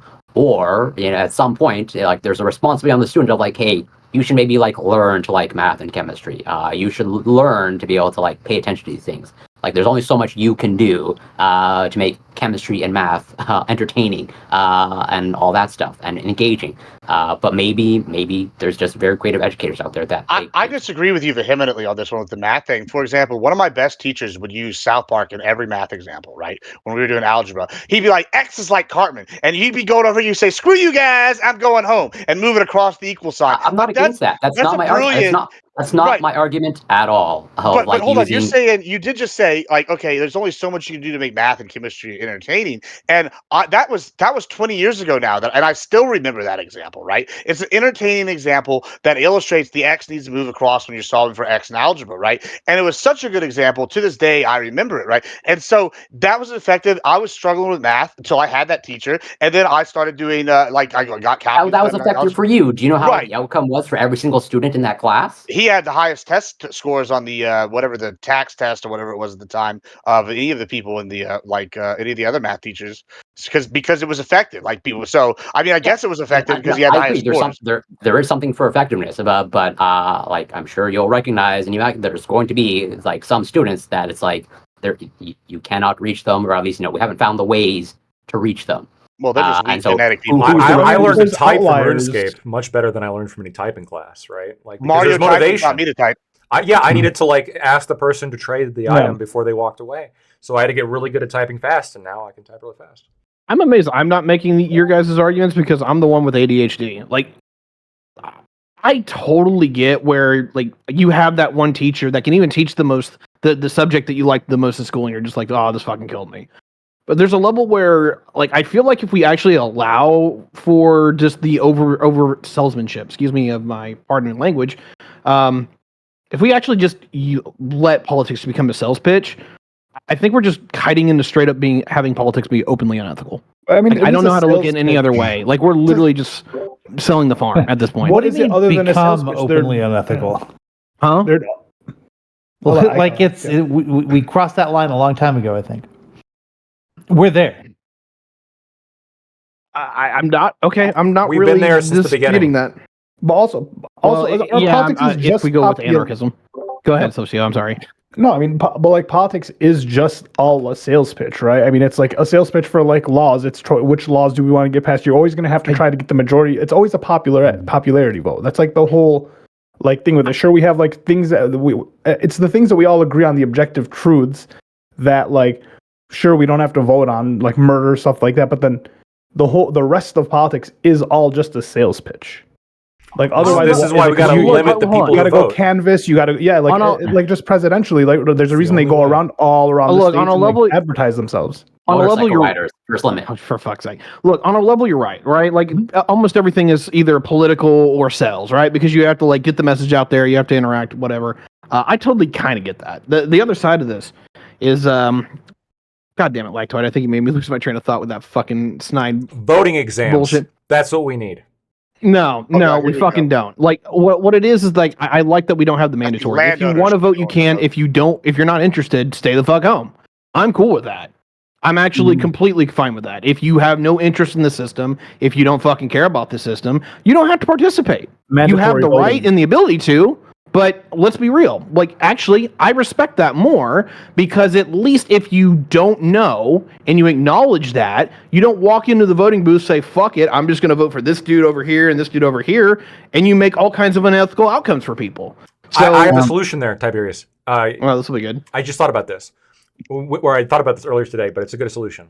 When you give the voting exam, right, you let them vote either way, even if they pass or fail. And if they fail, you just don't count the vote.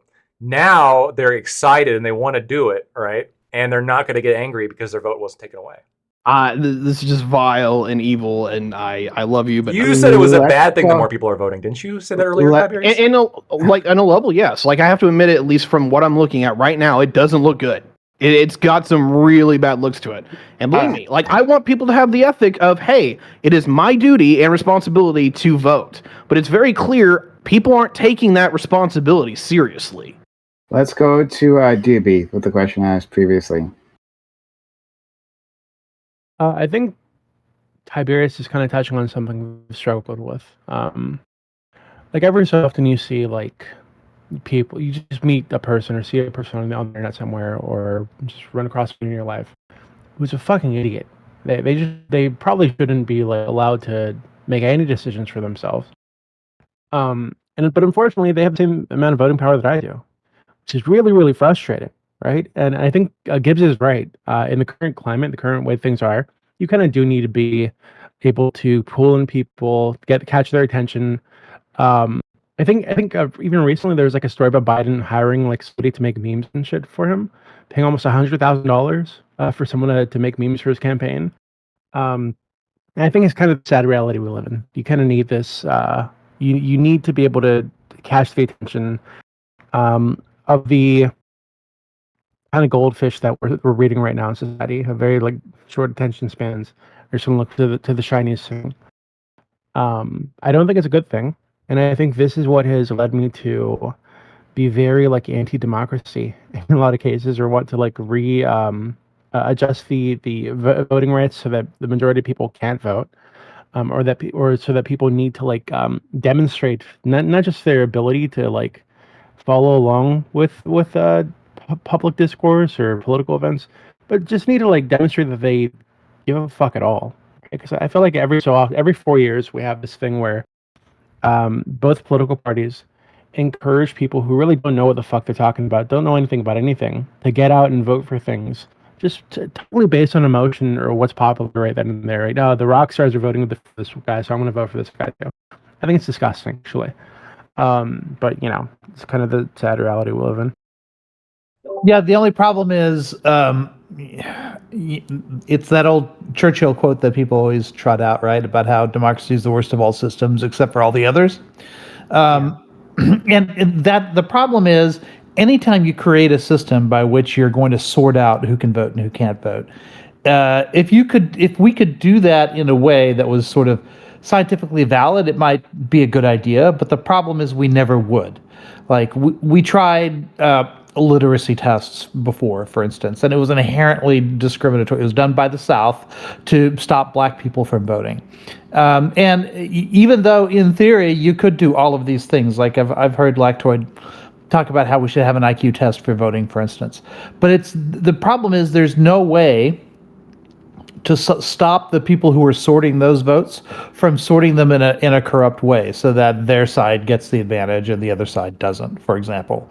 Like I think at one point I wanted to ask, I think I did ask Lactoid, well, what about doing it by degrees? That might sound less appealing if you're conservative, because if you did it by degrees, then the left would win, right? Do you count trade schools as degrees? Well, that's just it. What would you count? Like in Texas, for instance, you can show as your voter ID, you can show your gun permit, but you can't show your college ID, the state ID for education. Well, there's a reason for that, right? Because college-educated people tend to vote for Democrats, and people who own guns tend to vote for Republicans. And so the legislators who were deciding which ID was going to be valid did it based on who they thought the ID holder would vote for. And that's always going to be the case. Well, hold on. Anytime you try to sort who can vote and who can't vote, well, that's not fair. Gun registry is gun permits are issued by the government.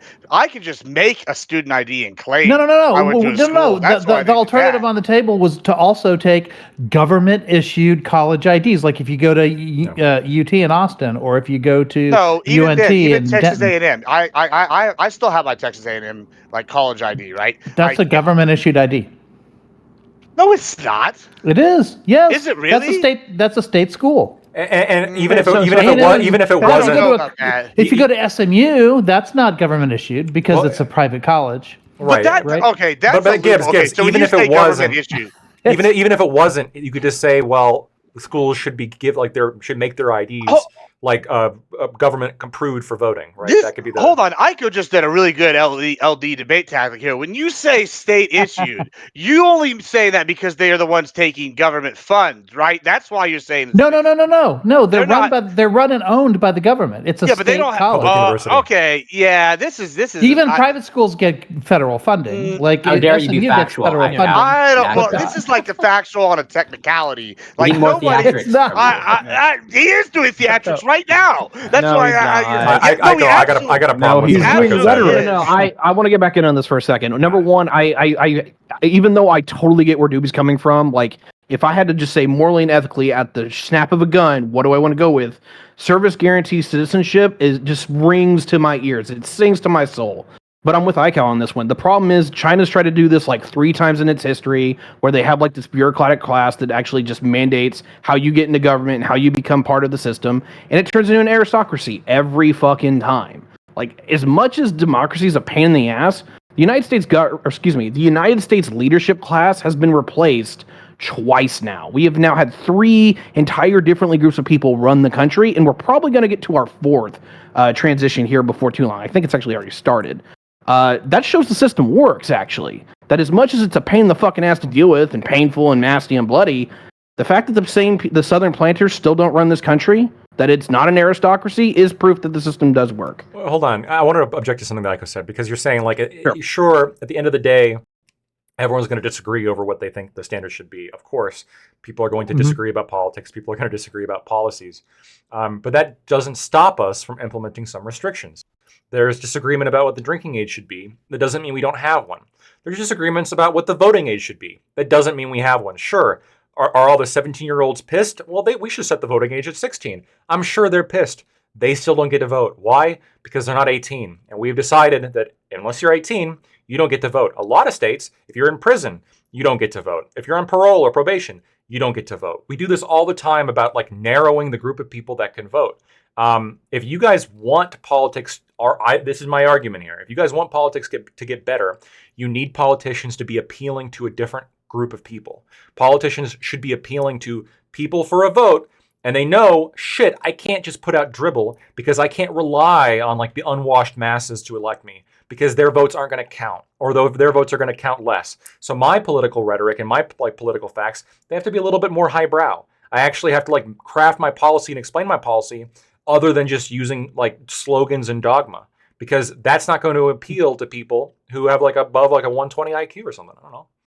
No, actually, I'll go with you on this, and I'll say I'll even side with you 3/4 of the way, because you are better at this than I am.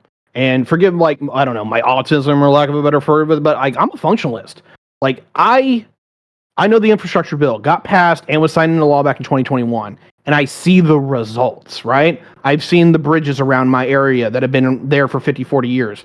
All are getting now replaced. That we've had more construction just in my general area than I've seen in half of my lifetime. We've seen the inflation. And when I see that, We've seen the inflation that came from that bill. But go ahead, sorry. We don't agree on this one. Okay, we've already been down this road. I'm not doing it again right now. Like, for me, when I see shit working, I get that little, like, spark in my heart where I'm like, hey, the system works. This is awesome, right? I love that my bridges are getting repaired. I love that my roads are actually drivable again for the first time in my life. The problem is I don't see that from a lot of other people except for one group. Seniors, because they get that fucking Social Security check. But everybody else feels like the system doesn't work for them, and I kind of get it. So how do we convince people that when we actually do get that win, when they do see that road construction, that is your tax dollars at work? That is the fucking system doing what it's supposed to do.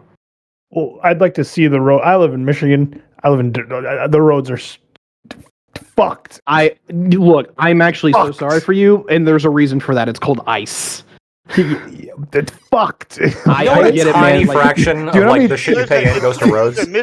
Michigan is just, it's like 1% or less goes to that shit. In general. I know. I mean, hold on. Michigan's got Detroit in it. That's like, you should just know from there that it's going to be the third.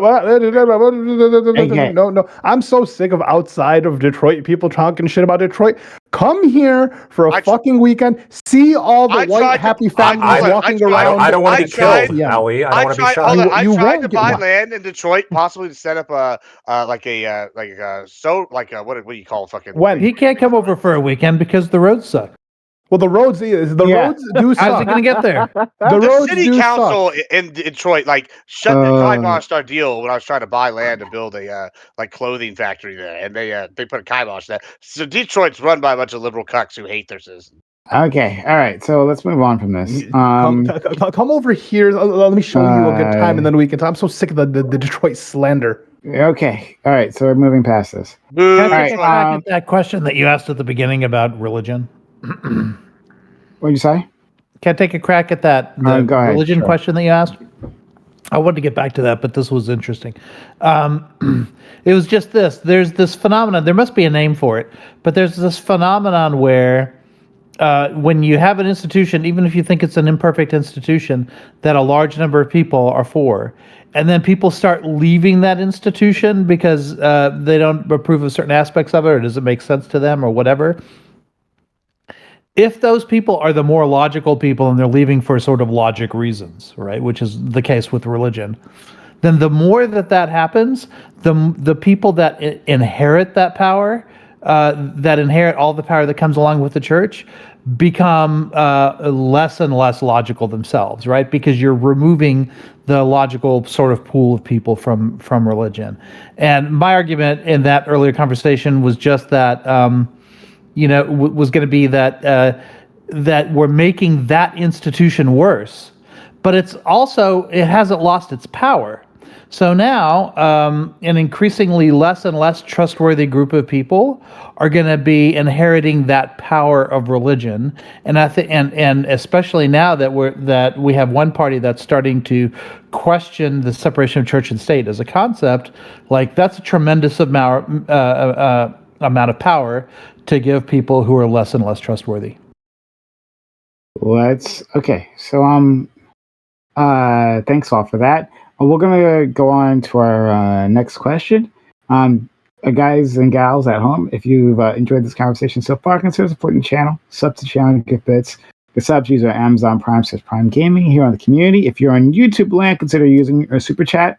We'll read your comment on stream, and we'll react to what you got to say. You'll get our emotes if on Twitch. And you'll get app reviewing, so consider helping us out that way. We could really use your assistance. And resub if you're out there. If you're a subber, consider resub as a channel. Okay. Let's go to the next topic. A physically healthy 29-year-old Dutch woman died by legally assisted suicide. She suffered from autism, depression, and an unspecified personality disorder. She had wanted to die since being a child who suffered from bullying. Is this a just outcome? Assuming that her mental disorders are treatable, should she have been offered this option? Are we a better society when we don't prohibit others from ending their lives? Credit to our friend Aiko who found this story. But this woman, young individual, only 29, but she had been struggling for quite a long time, it seems, from how the article makes it sound. She made it known to her friends and her family that she really wanted to die. She had apparently strong opinions about even the system itself, about legally assisted suicide and how prevalent it should be. But in any case, when she was finally, given the choice, she took that option, and now she's gone. And is this a good thing? Do we, or at the very least, is it not a harmful thing? Right? Is it neutral? Maybe. What do we want of our society? Do we want more stories like this? Let's go around the block. I'll start with our friend Lactoid. Okay, so I just want to start by saying, just to make it absolutely clear, that I don't think anybody should ever end their own life. I think that people should try their best not to. I think that there's a lot of reasons to not do it. But at the end of the day, you own your life, you own your body, other people don't own you. And the ability to take your own life, I think, is the quintessential test of ownership. You tell me I can't do this, you're saying I don't own myself, which I think is more reprehensible than anything I could do to myself. So I think ultimately she should have been, and she was, free to do what she did. My only thing is that, I guess it's a minor objection, but healthcare should be privatized in the Netherlands, and this should not be a government-provided service. This should be a privately provided service. That, and by the way, she went through all the hoops that you could possibly think of, right? She got treatment and everything, and it just didn't work out. So I think perhaps she had one of the best arguments to do this, even though I wish that she didn't make that decision. But again, it's her body to make her decision with, not mine. JB. I'm torn on this. I think I don't know. I really don't know. I'm really torn on this. I think that there's something to the idea that if a person has decided that they are done with their life. They don't want to be alive anymore. I can totally understand. It feels wrong at some level to try to convince them to stick around if they feel like their circumstances are really bad, or, mentally, just like their financial, whatever the fuck it is, right? Whatever it is going on with them, it's making them feel this way. It feels wrong to like try to like pressure them to just keep going through it if there's no way to make it any better. So I don't know. I'm really torn on the issue. Corey. Oh well, as a Canadian, like my fellow friend Lactoid, I can speak about medical assistance in dying with some mild authority. But yeah, pretty much same position as Lactoid in terms of at least in this specific case, I see this as essentially neutral, where from what I understand, as based off of the details outlined in the article, like this person, they suffer from multiple mental illnesses, I think anxiety, depression, and I believe they went through over 30 rounds of electroconvulsive therapy, which from last I checked, from my understanding, that's the most effective therapy we have currently for major depressive disorder. So it seemed like, they tried just about every medical option available to, help themselves, and to no avail. And I think totally in that circumstance, if they are truly voluntarily making the choice to die, they should have the right to die. And it seems like their choice was actually truly voluntary in this case, from what I can tell. And that's it. Todd. Yeah, I struggle with this one, but I'll try to make this as succinct as I can. First and foremost is that the degree that I struggle with this is that I've had to look in the mirror a time or two when it comes to this particular issue, and my ethical and moral calculator does fucking explode on this particular one. I have about as much trouble with this one as I do with abortion. All right, first and foremost, supporting suicide is just horrific to me. Like, I'm never going to encourage somebody. It's like, yeah, you should off yourself, right? I'm not going to do that. However, the ethical part of me really has issues here. Number one, mental illness is sometimes far worse than any physical illness that you can have. You can become a vegetable. You can literally like defragment your fucking mind, right? You literally have death before you actually physically die. There's other parts that mental illness can be as painful as like the stomach cancer that eats you from the inside out, right? Like you're dying one of the most horrible deaths ever. And instead of doing you the mercy of letting you die, we're going to let you drag it out. And I don't want to do that either. I do also have a serious issue with, I believe you actually only have one right in this universe, and that's the right to die. And when you tell somebody, nah, I'm not going to let you die, like there's a level where even that kind of pisses me off. If I have any policy solution for this kind of thing, is that I think it needs to be, if a doctor is going to give you assisted suicide, euthanasia, it needs to go through a medical board of ethics. You need at least 3 to 5 doctors that are going to be of their peers that are going to sign off on that procedure and be like, all right, this person is just, kind of beyond hope. We'll at least sign off on this. I can, put my name to paper and say, I think this is the correct decision. I'll end with that. Ollie. Obviously, I think we all think suicide is bad, shouldn't be encouraged. So with that, I think the problem with this for me would be, one, what are the steps that it would take in order for you to get approved for this? So like, I agree with Tiberius, you probably need a board. I would agree with maybe like a couple years of therapy minimum, right? 2 years. The bigger issue for me would be that if this thing does get passed and it is supported, it's and then like that's how we do that, it's now becomes like encouraged because we're advertising it at the rate. Like if this is something that is happening, I honestly don't want it. Like I don't think people should be able to know about it. I think this should be like tucked away, because I feel like if more people know about it, then it's like semi-advertised, right? And then you have a slew of people who like get bullied, feel depressed for a while, and this is what they just want to opt for from the age of like 16. And then like I don't know what age you permit someone to like allow them to like do that, right? Is it 18? Is it 25? Is it like, what if a 16-year-old's going through this and they, like, I just don't know what age you would allow it at. So those are like the complications that I have for me. Gibbs? Yeah, so this is a complicated one. On the surface, I want to agree with Lactoid. If you want to be able to delete yourself, then you should be within your rights. On the second side, I am a little bit worried about the government issuing this as a thing and somehow it become maybe a slippery slope where they start telling people you have a disease and they start rounding people up for self-deletion. That's something I am concerned about going forward. Third, if you're a therapist, this is maybe the most controversial take on this.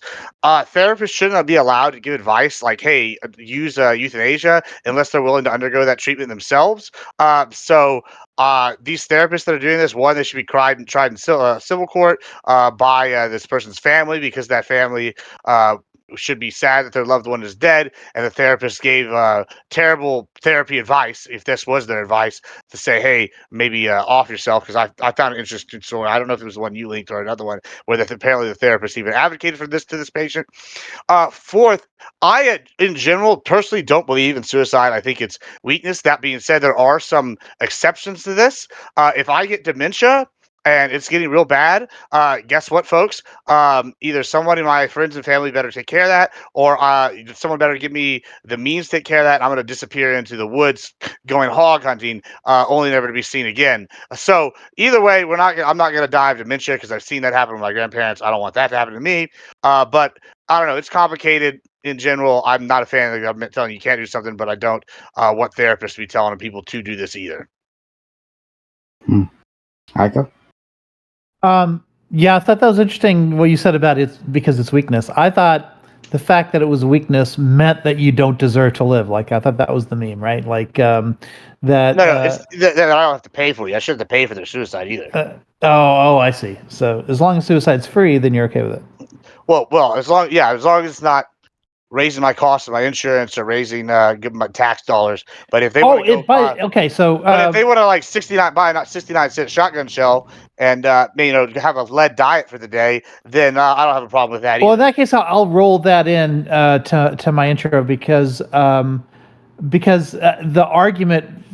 And this is an argument I do not like, but an argument that you'll often hear that actually a board member in Canada talking about MAID, the assisted suicide program they have over there, specifically made the economic argument for this, right? Like there are a lot of resources that this particular person, especially psychological resources, and that are getting chewed up in order to treat the issues that she has. And if the resources that she's chewing up is more than she's producing as a person, if you're going to look at it from a purely economic point of view, which I'm about to argue that we shouldn't, but if you are going to look at it from that point of view, then you would be for the action, right? You would be for saving society the cost of like maintaining her mental health for the next 40, 50 years.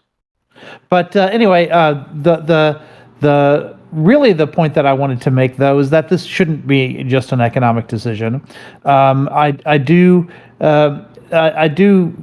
think about Jimmy Carter whenever this situation comes up, because he is right now in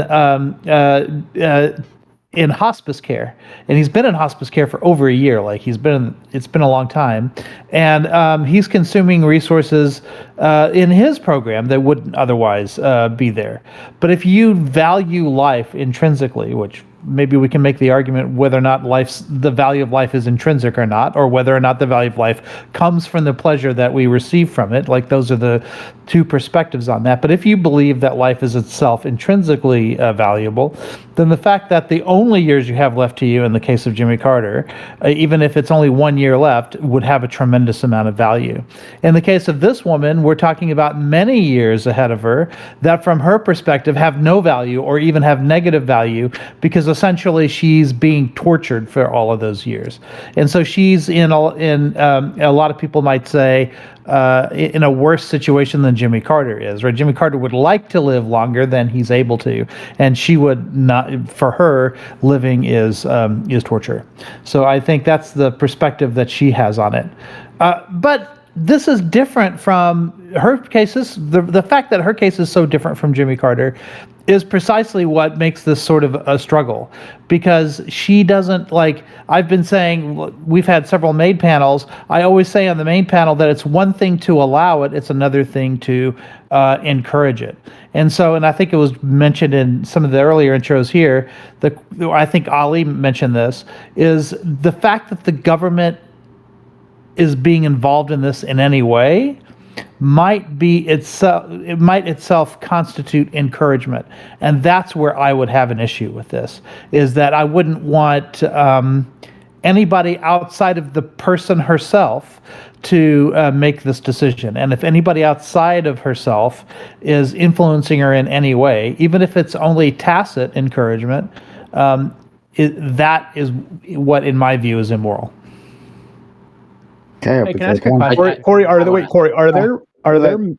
Oh, sorry. I'm gonna go to Doobie, and then we'll go to Ali and Corey. Go off, Doobie. Oh, yeah, I just want to kind of explore what you were saying earlier about the financial thing. Because there are like, I mean, you use Jimmy Carter, we could continue using him, but there are like lots of old people, very old people, who have hundreds of thousands or some up to like millions of dollars spent on them to keep them alive, right? And they want to live, so this money keeps getting spent on them. To be clear, the Carter is undergoing hospice care, which the goal there is to keep him comfortable. It's not to extend his life. And consequently, it's a lot less expensive. Right. But there are people who have hundreds of thousands of dollars spent on them to keep them alive. Right. Now, do you think that at some point we should say, hey, you're keeping you alive is too expensive. So you need to die. You should die. Yeah. Like I think that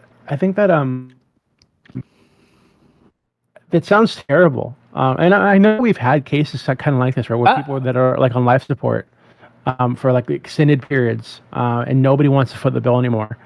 So I know this is kind of like we've had issues like this before, cases like this before, but I'm kind of curious, like generally, like, so if you have somebody who's like 80 years old and they are having hundreds of thousands of dollars spent on them to extend their lives or to deal with whatever illnesses are popping up, like why shouldn't we as a society say, hey, yeah, sorry, we know you want to stick around, but it's too expensive. It's not really worth it. You're not producing enough to justify this. Juby, just to clarify, are you like, and just to clarify real quick, if it's their own private insurance, like I'm sure Jimmy Carter's is, would you have a problem with it? I know. No, it's not. No, Jimmy Carter's is not. That's the whole point. Jimmy Carter made somebody needs to take a pillow Jimmy Carter made hospice care a government benefit. I think it makes it part of Medicare.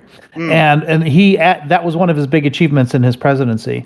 And the reason why he's checked into it when he did, was because he wants to show the country, he wants to remind the country that this is an option that's available to them.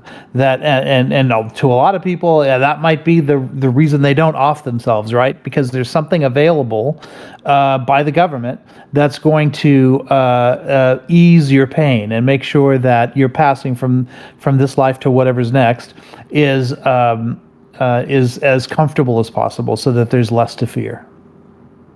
But Doobie, I want to answer your question.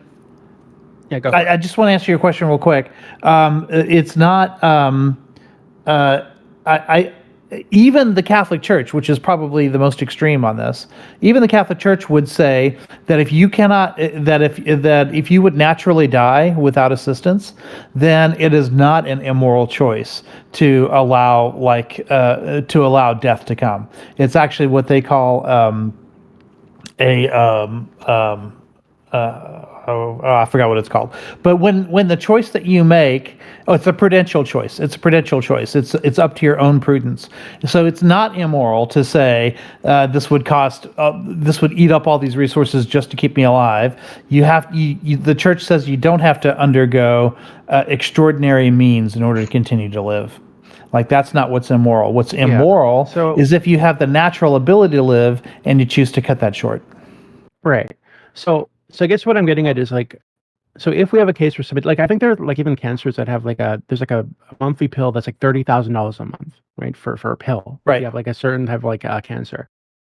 So somebody like that who's very old, and most people in the U.S. don't make a lot of money, didn't make a lot of money. So this very likes person didn't really generate much income or tax money for society, for the community in their life anyway. And now they're like 60, 70 years old, and we're spending $30,000 a month just on this one pill, not to mention all the rest of the treatment that they might be going through. Like, at what point do we say, "Hey, yeah, we're not paying for this anymore. You just need to die"? And actually, here's the option we'll help you die. Right? Here's MAID, or here's assisted suicide, whatever the fuck it is. Right? There's like a drink a thing you can drink to like pass out and die, or whatever the fuck. Like, at what point should we do that? Not just to like. I mean, it really, if we're being honest, it is just to get rid of the burden to society. Hey, it's like, hey, you're a burden. We're either not going to pay for you anymore, or we're going to help you die. It's one of those things. Like, I think there is a point at which we get there, and it really just does become a financial decision, right? Mm-hmm. Yeah, I mean, at least in theory, the church isn't supposed to be making policy decisions here. It's just the church is simply opining on what's moral and what isn't moral.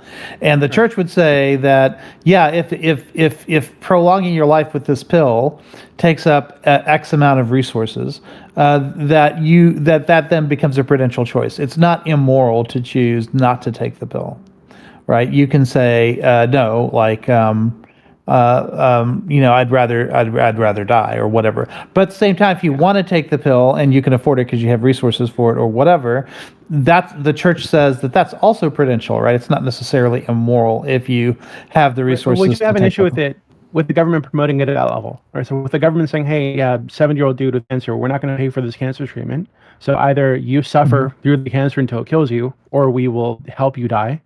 Like, would you have an issue with that happening? Because that is basically the government. No, there's always a limit, right? There's always, like, if the government says, okay, it's worth it at 30,000, but not at 50,000, or if they say it is worth it at 50,000, you can move your hypothetical to 100,000. There comes a point where you can't do it, right? Where it's just not feasible. Right. And at the same time, it's not just money, because that money like represents lives.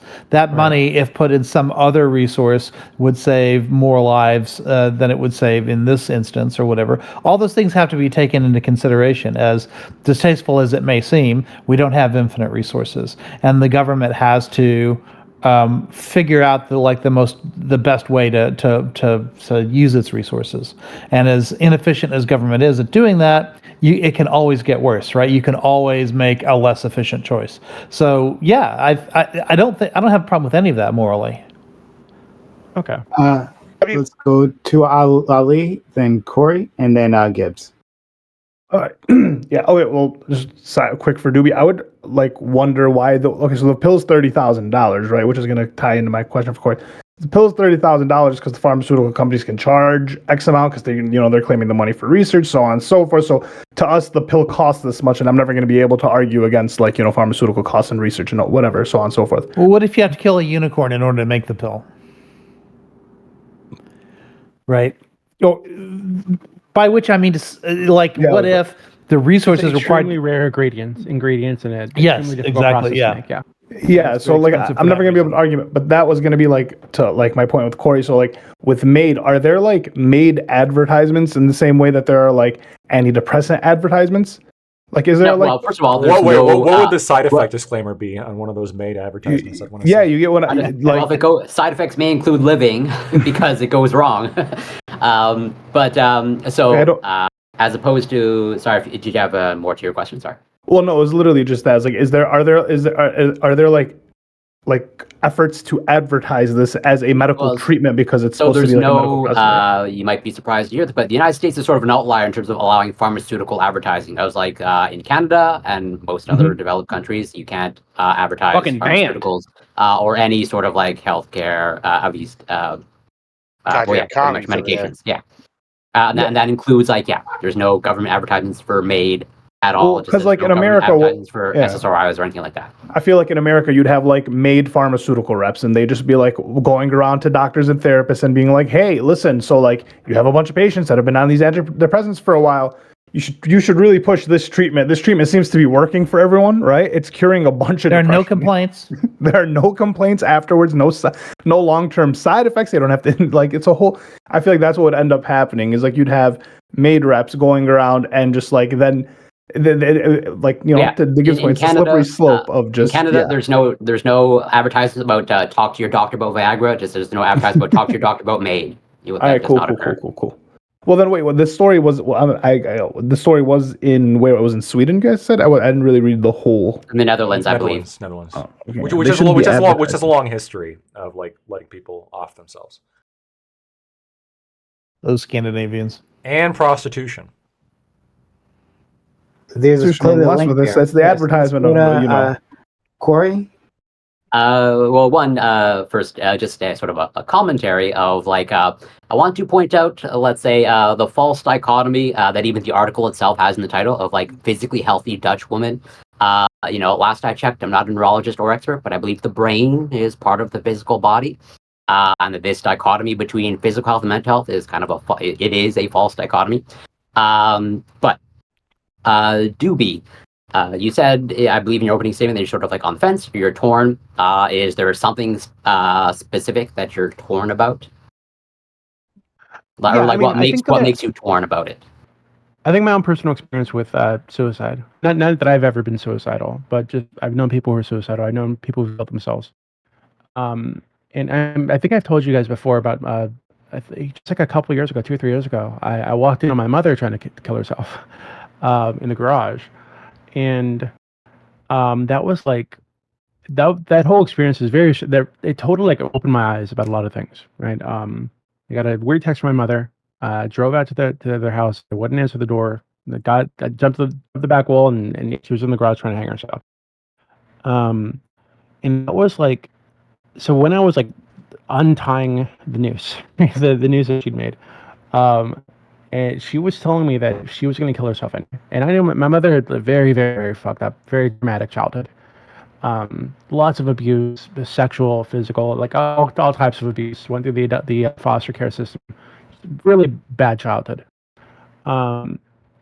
So she was telling me that, if she didn't do it there, she's just gonna wait for nobody to be around, and she'd go off into the woods somewhere, right? Or she'd walk onto the freeway or something like this, right? So and I felt like, obviously I wanted to help her. I wanted to stop her because she's my mother. I don't want her to die.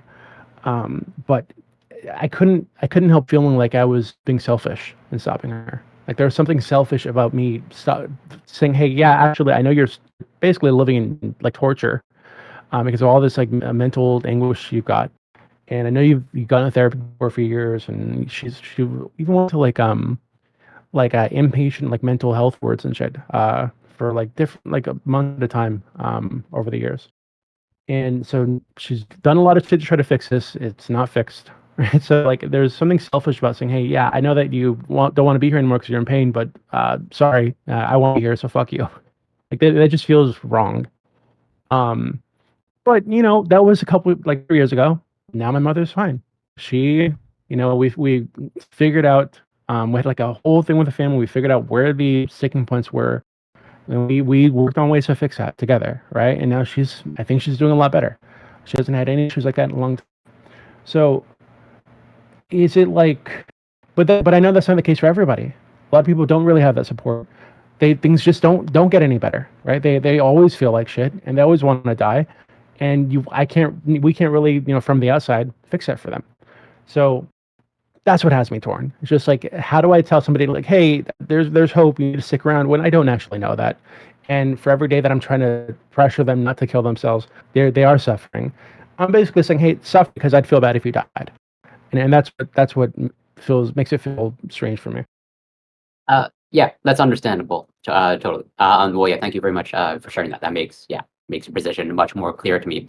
And so I guess I'll pose this to you, and I guess maybe everyone else that wants to answer. I guess actually although I might have asked this hypothetical before to you, but trying to control for this, suffering aspect of like, let's say whatever, 50, 100 years, 200 years down the line. Okay, we get to the point of like we solved aging, we live forever. Do we have the right to kill ourselves, or can we voluntarily ask for aid at that point? I think obviously there's nothing in the real world to really compare this to that I can think of, but I read a lot of books, right? And there are books where people, I've read stories where people live forever, and they kind of explore this, where this like idea that eventually somebody just had enough of living, had enough of all the shit that comes with being alive, all the responsibility, all the pressures, etc. and they just want to be around anymore, right? And I'm sure there are cases where this has happened in the real world, but I can't really be in those people's heads. But through a bunch of different authors, I've who explained this specific topic. I think that I can absolutely imagine somebody just being like, hey, yeah, I've been around for 400 years. I'm done. I don't want to be around anymore. That's it. And I think at that point, yeah, I'd be fine with them making that decision. Fair enough. Yeah, I'm probably the most anti-assisted suicide of the people in the panel here today. But I wouldn't take the option away legally. I just my concern is always outside influence, encouraging that. And if anything, I want it to be discouraged to a certain degree, but not to the point where it's fully illegal. And I think that's where people who are truly against assisted suicide, that's where those people and I would sort of part ways. Because I really don't see how you can force somebody to live against their will. Consent has to matter to some degree, but I also think that there needs to be some resistance to the idea. I don't think we should instantly say yes the first time somebody asks to kill themselves. I think to the degree that we're being consulted at all, we need to put some pressure against it. Yeah. So I think understandably, your concerns are with the process and how it's implemented. But at least from what I understand, philosophically and morally, you would not force someone to live forever just for the sake of at the end. Yeah, at the end of the day, right? But again, I think there needs to be some resistance. Because you can always correct the mistake if it turns out you chose life. You can come back and address it, right? But once you're dead, you can't. There's really nothing you can do to fix that. For now. Yeah, Corey, with your thing, I think the difference is if someone lives for 400 years, 500 years, 100 years, or if they have the ability to live forever, right? It feels it's a pretty regular choice or a common choice. Eventually you would want to die, right? So it doesn't feel like this huge thing. But when someone's going through mental issues, right? It's I had a girlfriend who was going through suicide issues, and you because you're in this weird relationship with them, you you want to help them, and you feel if you let them kill themselves, now you absorb this guilt of you could have done more, you could have done whatever. But it's to Doobie's point, it is just as selfish almost to be well, no, I want you to stay because you're not going to be able to resolve the issue. So with someone being able to, because we can live forever, kill themselves, I feel I'd be more okay with it. But that's why I don't feel it. Well, I understand, but there's a reason why I pose that hypothetical, because there are people out there, I'm not going to name names, that I posed to, and and they're in the Twitch space. They answer no, you're obligated to live forever.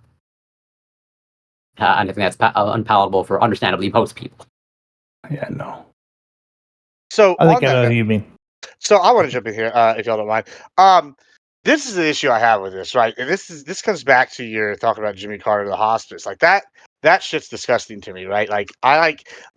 We shouldn't be paying, my tax dollars shouldn't be going for this hospice thing. That should be a private person thing. We don't need to go into why I think that and all good jazz.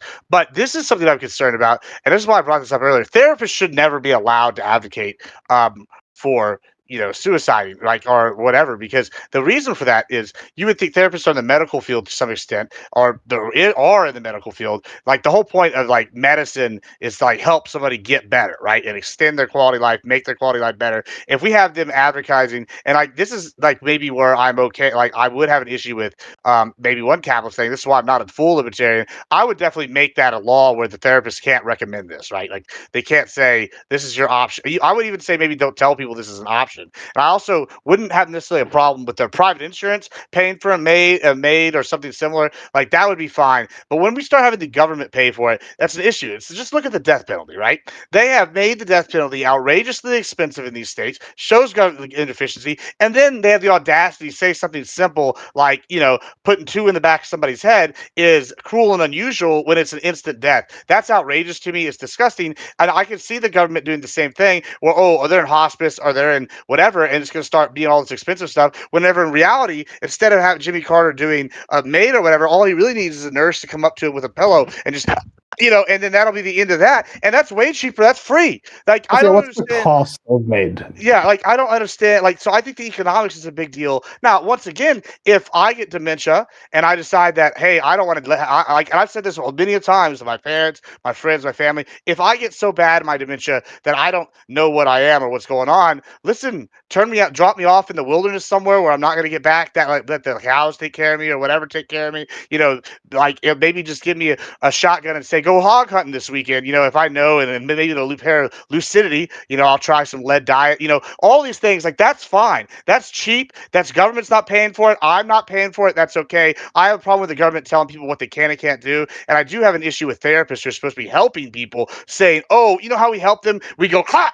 And like that doesn't make any sense to me. That's ridiculous. And I guess that's where I turn into my not libertarian self and say that should be regulated in that manner. Probably the cost of maid is negative. That is to say, the government saves money every time it kills somebody. How? How do they do that? Because they're getting tax dollars from them. Because they're not spending money to keep them alive.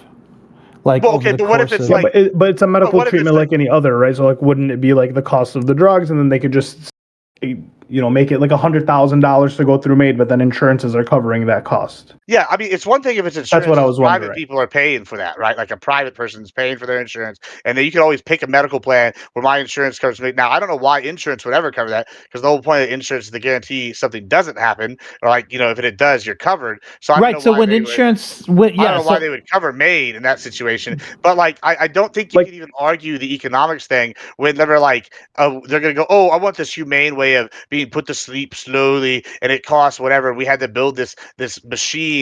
Like, it's one thing if they do that, like that's ridiculous. It's another thing if they download the 3D printing idea that they can build it themselves, or they take care of themselves. That I'm okay with, but I shouldn't have to pay for it. Most of the people, yeah, but also most of the people who qualify for this kind of shit.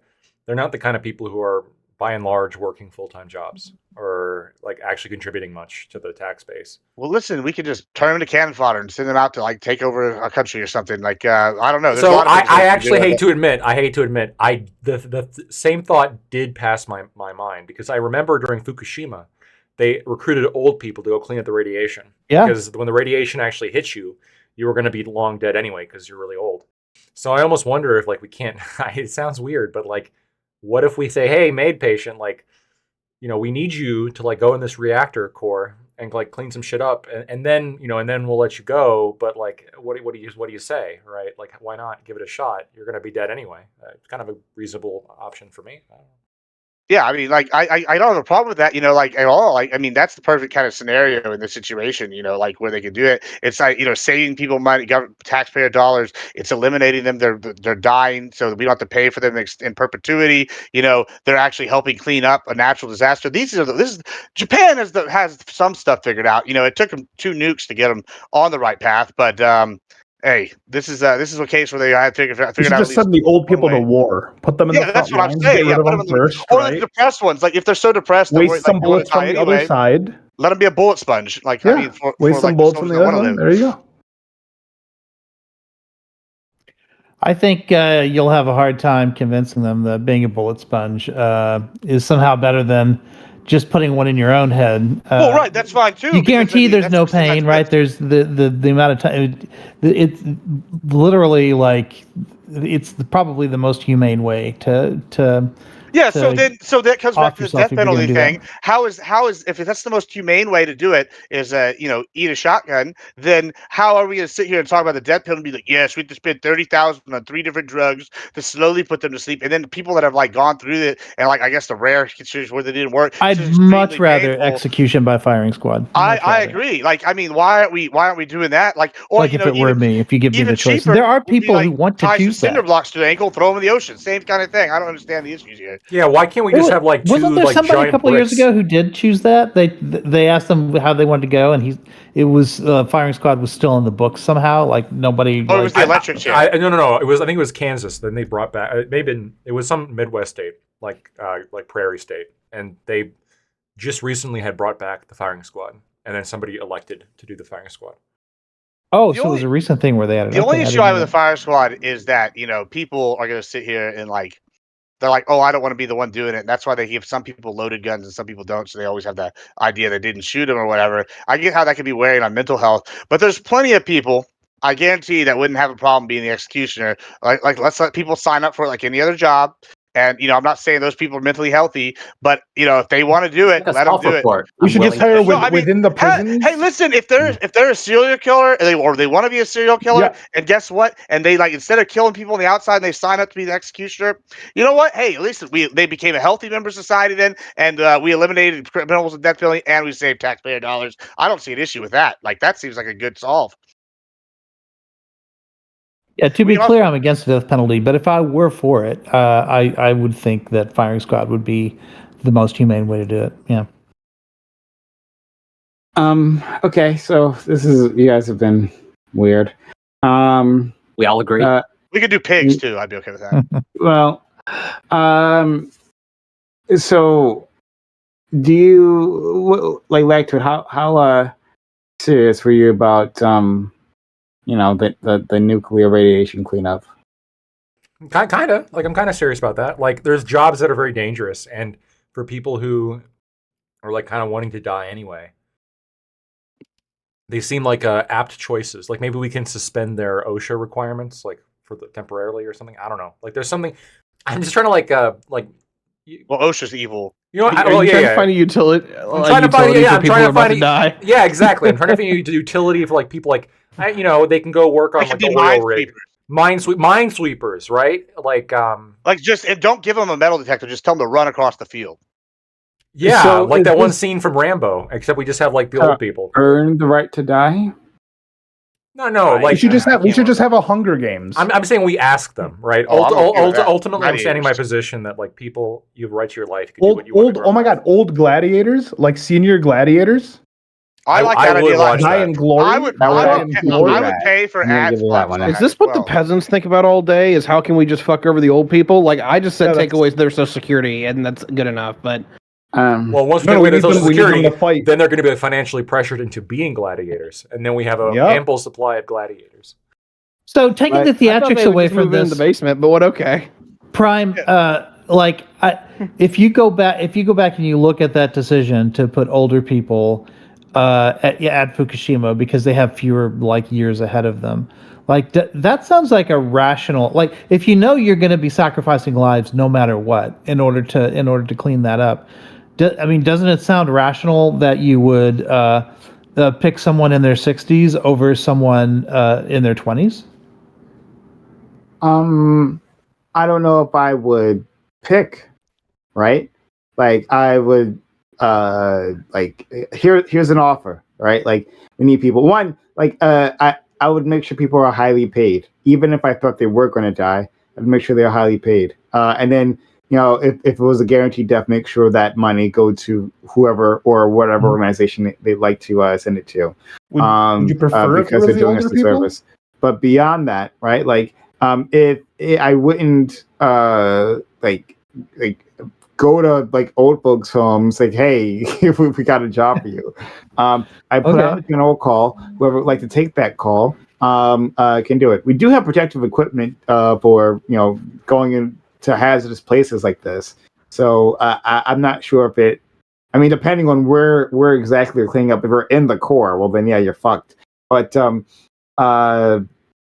beyond that, especially if there's a chance to life, Even Spock couldn't survive it, right? Like when he did it. Or certainly. But I'm not going to say that we have to go to these old people and tell them that this is your responsibility. Put that pressure on them. Oh, this is for the country, right? And so you have to do it. These people also, if the point on the other side of this is that like life means something, right? That it has some sort of intrinsic value, then it seems weird to go to old individuals and put social pressure on them and say, well, you have less of it ahead of you. And so like that time, I've decided because there's less of it, that it means it's more or less valuable, which is a weird formulation about like the value of life in the first place. So no, I wouldn't do that. They even called these people. They even called them suicide squads. Fukushima That's suicide squads. I don't agree Yeah. with that. Prime, you would have to Okay. agree, and I hate to be like, I'm sorry. I think older people, in terms of measuring life, like they have less life ahead of them, right? I mean, I've already. I mean, it's agreed with voluntary, that. these things too, right? They weren't like round up all the nursing home and be like, hey, none of y'all paid y'all's dues this month. Here's the option. You can go work on Fukushima and stay here, or you can get kicked out and do whatever. They weren't doing that. They just were like all volunteer, from what I understand. I'm saying, hold on, but the thing is like you guys are saying that the way that we present a legally assisted suicide is important, right? That government sponsoring it like is somehow perverse, right? That there's some sort of toxic pressure, even if you would allow it. Okay, so then now you tell me, okay, well, if there is a dangerous job that will almost surely end in death, right? And radiation sickness is not a pleasant way to die, right? I'm sure my friend Corey can back me up on this one. Like it's awful, awful.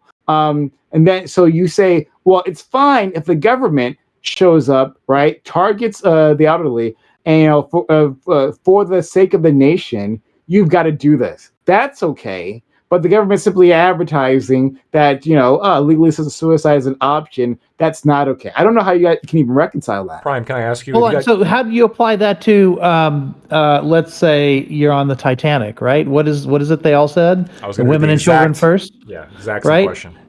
Yeah. Women- So I mean, is it immoral for the older people to allow? Well- Let's forget the male female thing for a Well, second. the reason why they did that, Is so is men it could is figure it out the problem. immoral for the older people to willingly have to hold back in order for the children to live? Is there something perverse about the men that dying so that the children can live?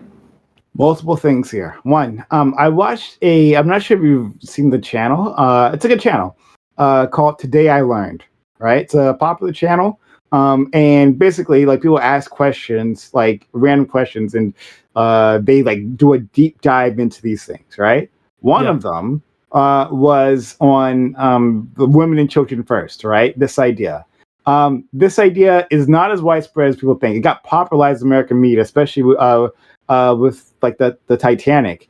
I think maybe more the movie than anything else. I haven't watched the episode in a while, so I feel exactly what all the details were. But I remember the thrust of it is that this isn't as widespread as you think, right? And within emergencies, people just like come up like together, like, here's what we'll do, right? If there's limited resources to exit this emergency, people figure that out on the fly. So there's that, right? Leave me out. Prime, you're wrong. You're wrong on that with the Titanic. The Titanic was overwhelmingly male casualties, specifically because they gave women and children. Well, the the first reason go. for No, we all know I'm why. saying they did the idea. that. I'm not saying. Yeah. I'm saying that it popularized the idea, the Titanic.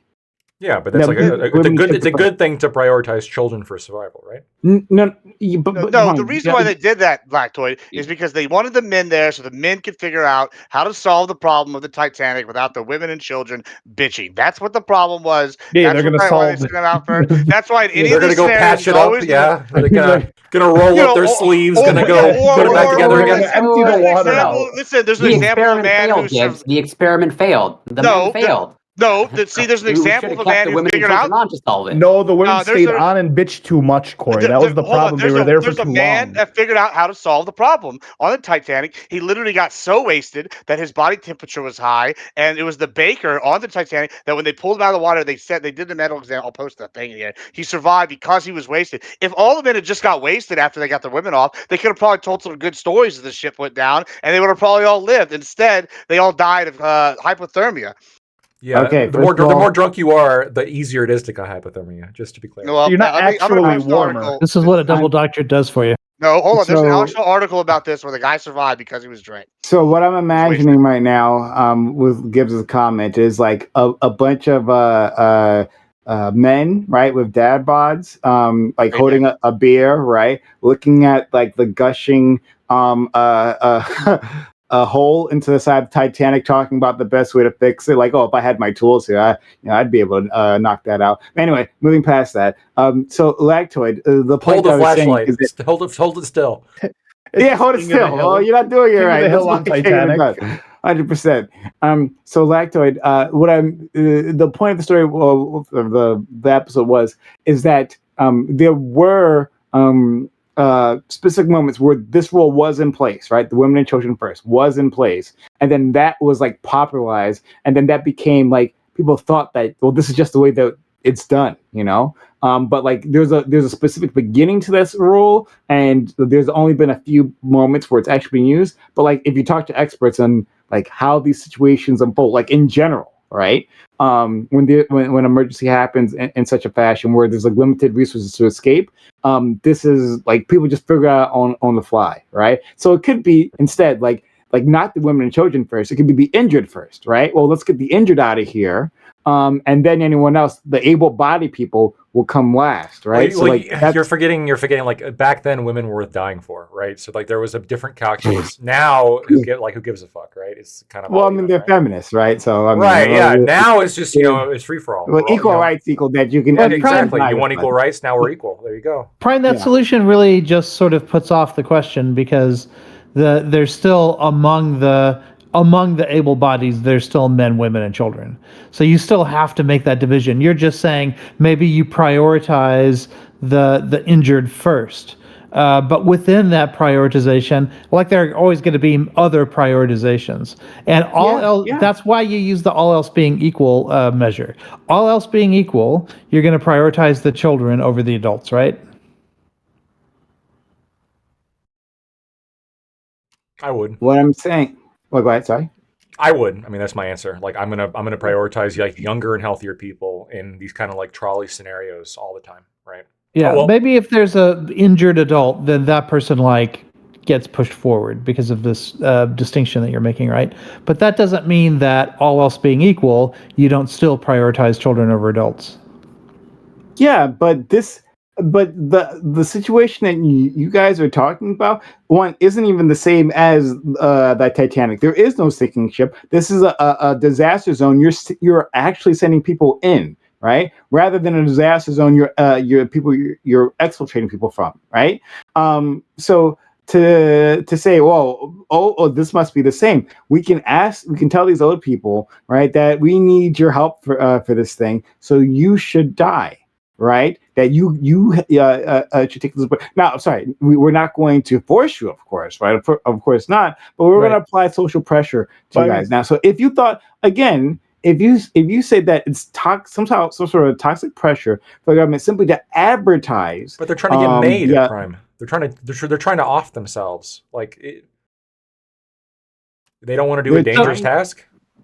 So, but what you can do is you can say, okay, we're looking for volunteers, and then you have a list of volunteers, right? But you know the ages of the volunteers. So among the volunteers, who are people, there's no pressure here. These are all people who volunteered to go in and help. And they can all go in and help.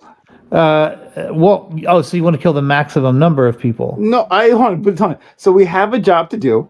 Right? Yeah. And it needs to be done. Unless we need 100 people, 1,000 people volunteered, and you're saying send all 1,000 in. We can randomize it. But why? When there are other factors to consider, right? Like if someone is going to give up the next 5 years of their life or the next 10 years of their life, or somebody else is being asked to give up the next 50 years of their life, they're not being asked, right? So they were volunteers. Sure, they volunteered. But if they like all of these volunteers, they're volunteering because they believe that they're sort of the last line of defense, right? So if there are obviously, if you pick some people out of that group, the other ones are going to get to live.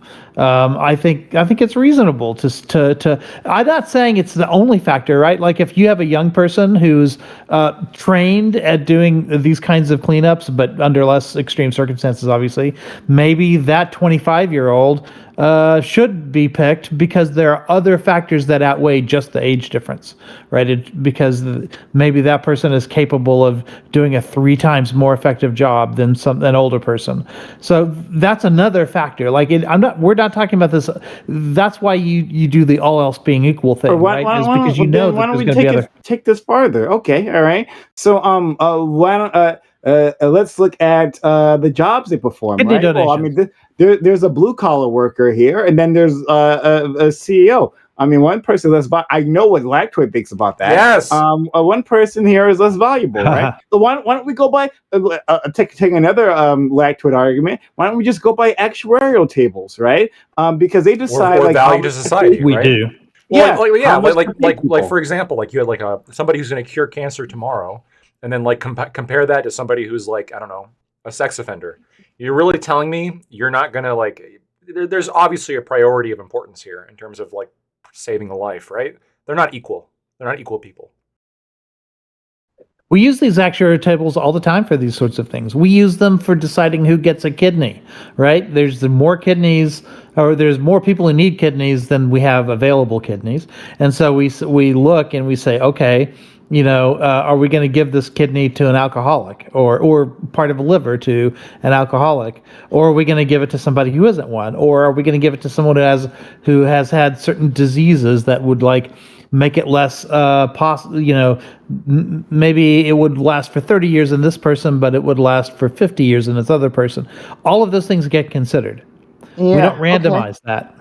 Well, I'm saying that I'm saying it's odd for us to say that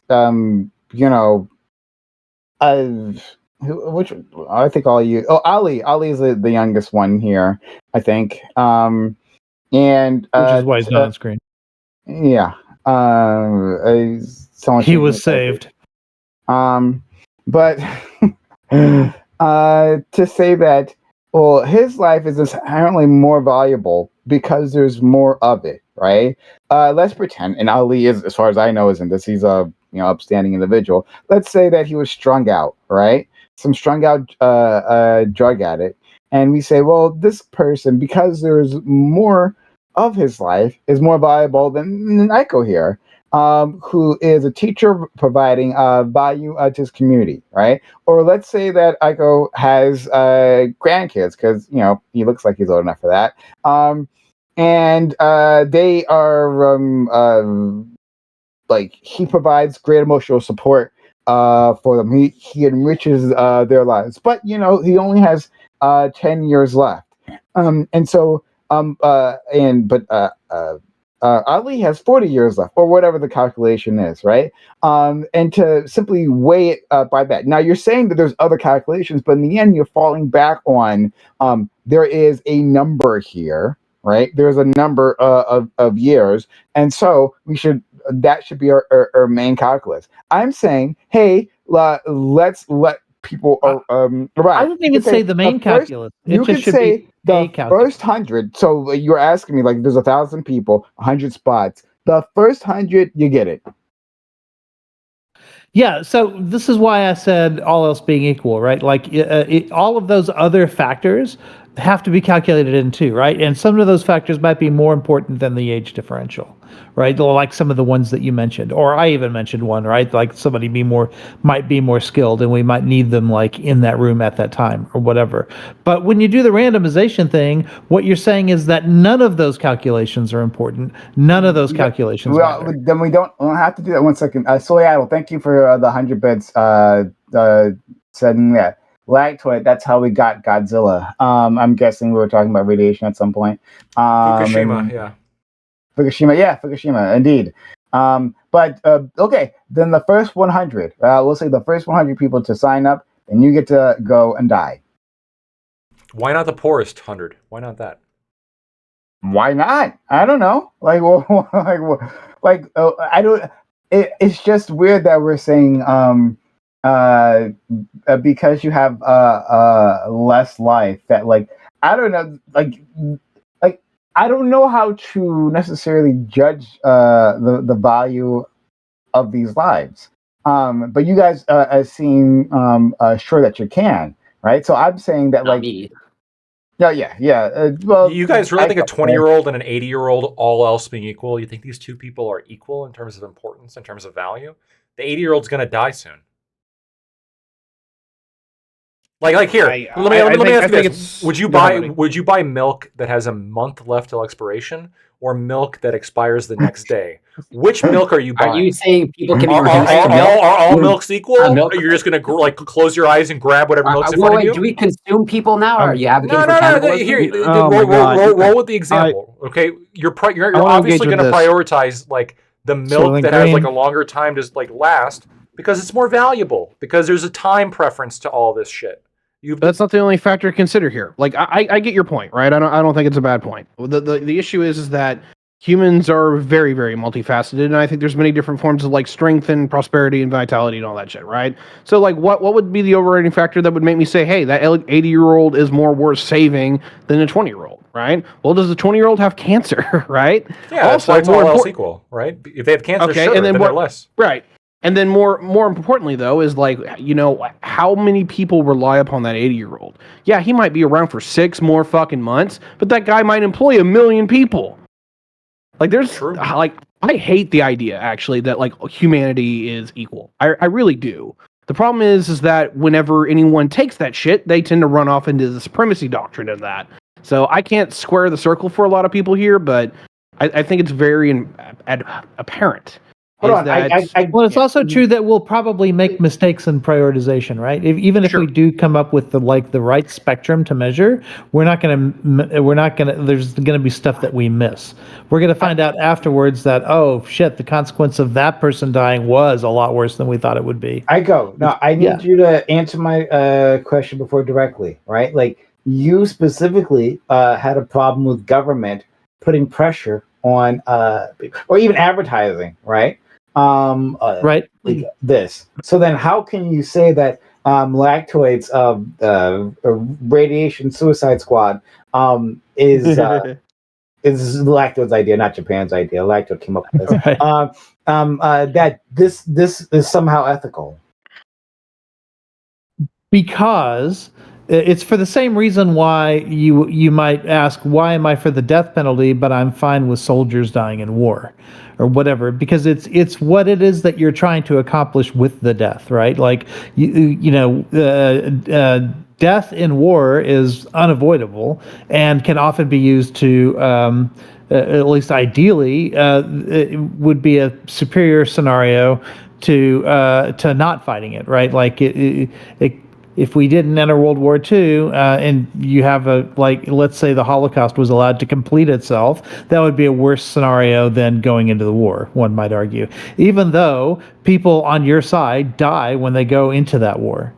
So we have to factor all of that in. There's a whole philosophy to this. It's called just war theory, and people are constantly, and we're also in the middle of a fog of war where we don't have reliable data on much, and so we're constantly having to make this prioritization while at the same time not being able to fully trust our data. But I'm pretty sure that if we just made everything a random roll of the dice instead, a random number generator making these decisions, we would end up with worse decisions than when we make these calculations. And that's different than when you're trying to influence people into killing themselves. They're not doing so for this heroic reason that's going to save others' lives. You don't have that sort of countervailing thing to it. And so that matters. That's why people who object to suicide don't necessarily reject heroism in battle. Does that make sense? But why does it matter? I mean, if we're talking about someone ending their lives, right? Like, and you might if you have a problem with someone ending their life, and that life is valuable, and life should be maintained for whatever reason, right? Right. And then you're saying, well, but now, especially in a situation that this individual does not have to get themselves. Because you're still talking about saving lives. You're talking about saving, like, these people who are going in there. I wouldn't send them in there to do that cleanup if it wouldn't save lives. Well, okay, all right. Well, Japan, they could have just abandoned those areas. Like, okay, we're gonna close these areas out for a few millennia, right, and let this naturally dissipate. That would have resulted in the deaths of thousands. We're talking about the people who went in there sacrificed their lives in order to save the lives of people, even if it's a far distance away. Like, did you ever see that what was it, the HBO miniseries about Chernobyl? Yeah. Like, do you remember when Gorbachev was sitting at that meeting and they were explaining how far the radiation would go and how many people it would kill because the winds would carry it, and that it would basically decimate Europe? Those are the sorts of decisions that they were making that day. Now, whether or not that was the case with Fukushima, we can argue, but I'm pretty sure the calculation was that more people would have died as a result of not cleaning it up than would die cleaning it up. This is like utilitarian calculus to some degree. It sounds like you're illustrating a difference between like wasting your life, which would just be like ending it, or giving your life to a greater cause or a greater good. If you're going to choose to end your life, it should be like through something noble to where there's a greater benefit versus just you ending your life. And that's what it sounds like the difference is that these people that want to do the maid service, right? We don't want them to just go into a room and have be killed and have that be advertised. However, if there is like a great atrocity, for example, like the bomb dropped, as a nation leader, if you do have this option, you would typically want the older people to select to go because they have the least to give long term. And so there's a difference between just ending your life and then giving your life. What if young people be more effective at cleaning up? There'd be less lives lost. But you'd be wasting them. You'd be wasting those lives. Yeah, hold on. So there'd be less lives lost because you send in 20-year-olds to clean the job because they can do it faster, more efficiently. You sent in 20 years. So instead of 20 or 100 people going in, you send in 20 people, 20-year-olds, right? Yeah. Rather than 180-year-olds. Yeah, you wasted 20 versus giving no ability to the 80, which would be it's not there's no correct. All else equal, those 80-year-olds are less valuable than the 20-year-olds. Oh, okay. Oh, I love that you said that, Aiko. Do you agree with that? So if it's 180-year-olds versus 20-year-olds, what would you pick? Cancer-ridden 20-year-olds. No, hold on. Every time you add more variables to it, it adds to that sort of. I said all else being equal, right? Because I'm rolling with you on that, Aiko. I think that's the fair. Yeah. I understand, but but that's a convenient. Right, but Gibbs was trying to make all else not be equal. So that's why I was. Okay, that's fine. Well, then the calculation will be different. Ignore me, Aiko. Yeah, go ahead. Just go ahead, Aiko. You make the calculation. I think it would be fine if you were going to say how many. What you want to do is you want to minimize the number of years lost. I think that would be a rational way to do it. I don't think it's the only way to do it. If somebody else decided that that no, quality of life matters too, and so young people need to be protected even when the math doesn't work out in terms of minimizing the number of years. That would be a rational way of doing it as well. At some point, you have limited choices, and you're going to have an imperfect a solution. Wait, but my solution would be to say, minimize the number of years. Rob, is this still people opting in? If you have 20-year-olds that want to opt into this maid program where they're going cleaning up, and you have 180-year-olds, or is it just you're selecting out of just a healthy pool of people? This is just volunteers. You need consent for something like this. Yeah. My solution, literally the first 100 people. If you want to go, then your nation thanks you. But we don't have to go ask the old individuals. Hey, your country specifically needs you because you are less valuable. You say, hey, there's a job that needs to be done. The first 100 people to sign up, you're gonna go. But is the job a suicide mission essentially, right? That's what I'm asking. Yeah, the job is suicide mission. Yeah, so then I'd probably still go with the 80-year-olds versus the 20-year-olds. Wow.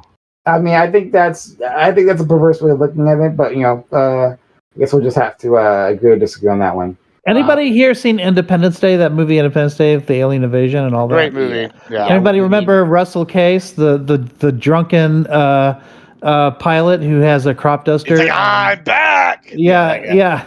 Yeah. Quaid, One of the things that, Randy Quaid played him. One of the things that made that sort of acceptable in the eyes of the audience was that his life was essentially over. He was a drunkard. He was older. He was disabled. He'd lost his family, so there'd be nobody who would miss him. All of that. Hold on, that's not the only reason. Hold on, that's a mischaracterization.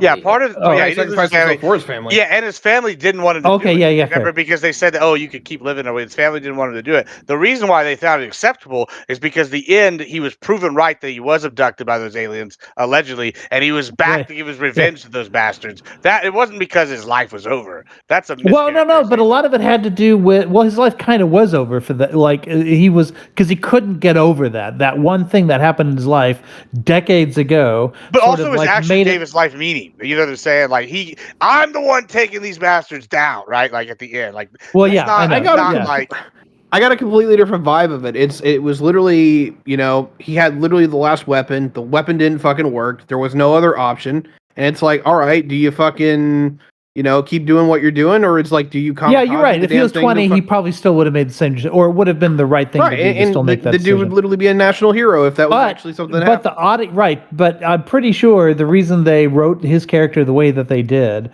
was to make it more comfortable for the audience when he finally does make the decision. He was also comedic. I actually think of him more as like a light relief. That's what he was. The whole movie, he was the comedic relief. Like he was the plucky comedic relief character. His story arc is like, somebody said his life was over, but it wouldn't be so comedic if he were an 18-year-old. His whole plot line was like, I've been proven correct now, and guess what? Now it's time to give these aliens a comeuppance for diddling me. Like that's and like, hey, and now I've got the last weapon. I'm going to do a heroic sacrifice. I'm going to give my life meaning, because even if you remember, his family all protested that that's what he was about to do. They didn't want him to die either, so it's not like it was like a palpable decision. Yeah, but I'm talking about from the audience's perspective. Like he was written that way so that the audience could see that as a comedic scene and not a tragic one. I did not expect me having this conversation today, but I took a little bit of different thoughts out of this. I thought. By the way, I'm advocating against myself, right? I'm the oldest one on this panel. Like I should be the one to sacrifice myself. Like, what's your? Let's send Ali. Okay, he doesn't have. Do you have a minimum cutoff for age, as in the 60-year-old plus? Wait, I don't have what? Is that not? I'm in that category. I'm getting close to 60. Is that not noble for you to sacrifice yourself for a younger generation? Like I martyrdom. Honestly, if it were me, only in jihad. The more the older you get, the more you start thinking about the end, right?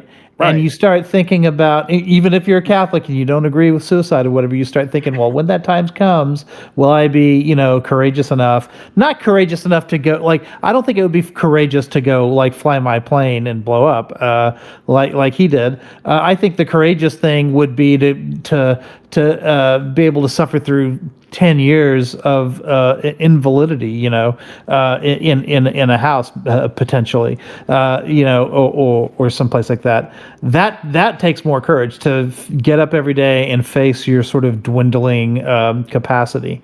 And and I think when people in their 80s and 90s, that is certainly what life is like, and that requires a lot more courage, I think.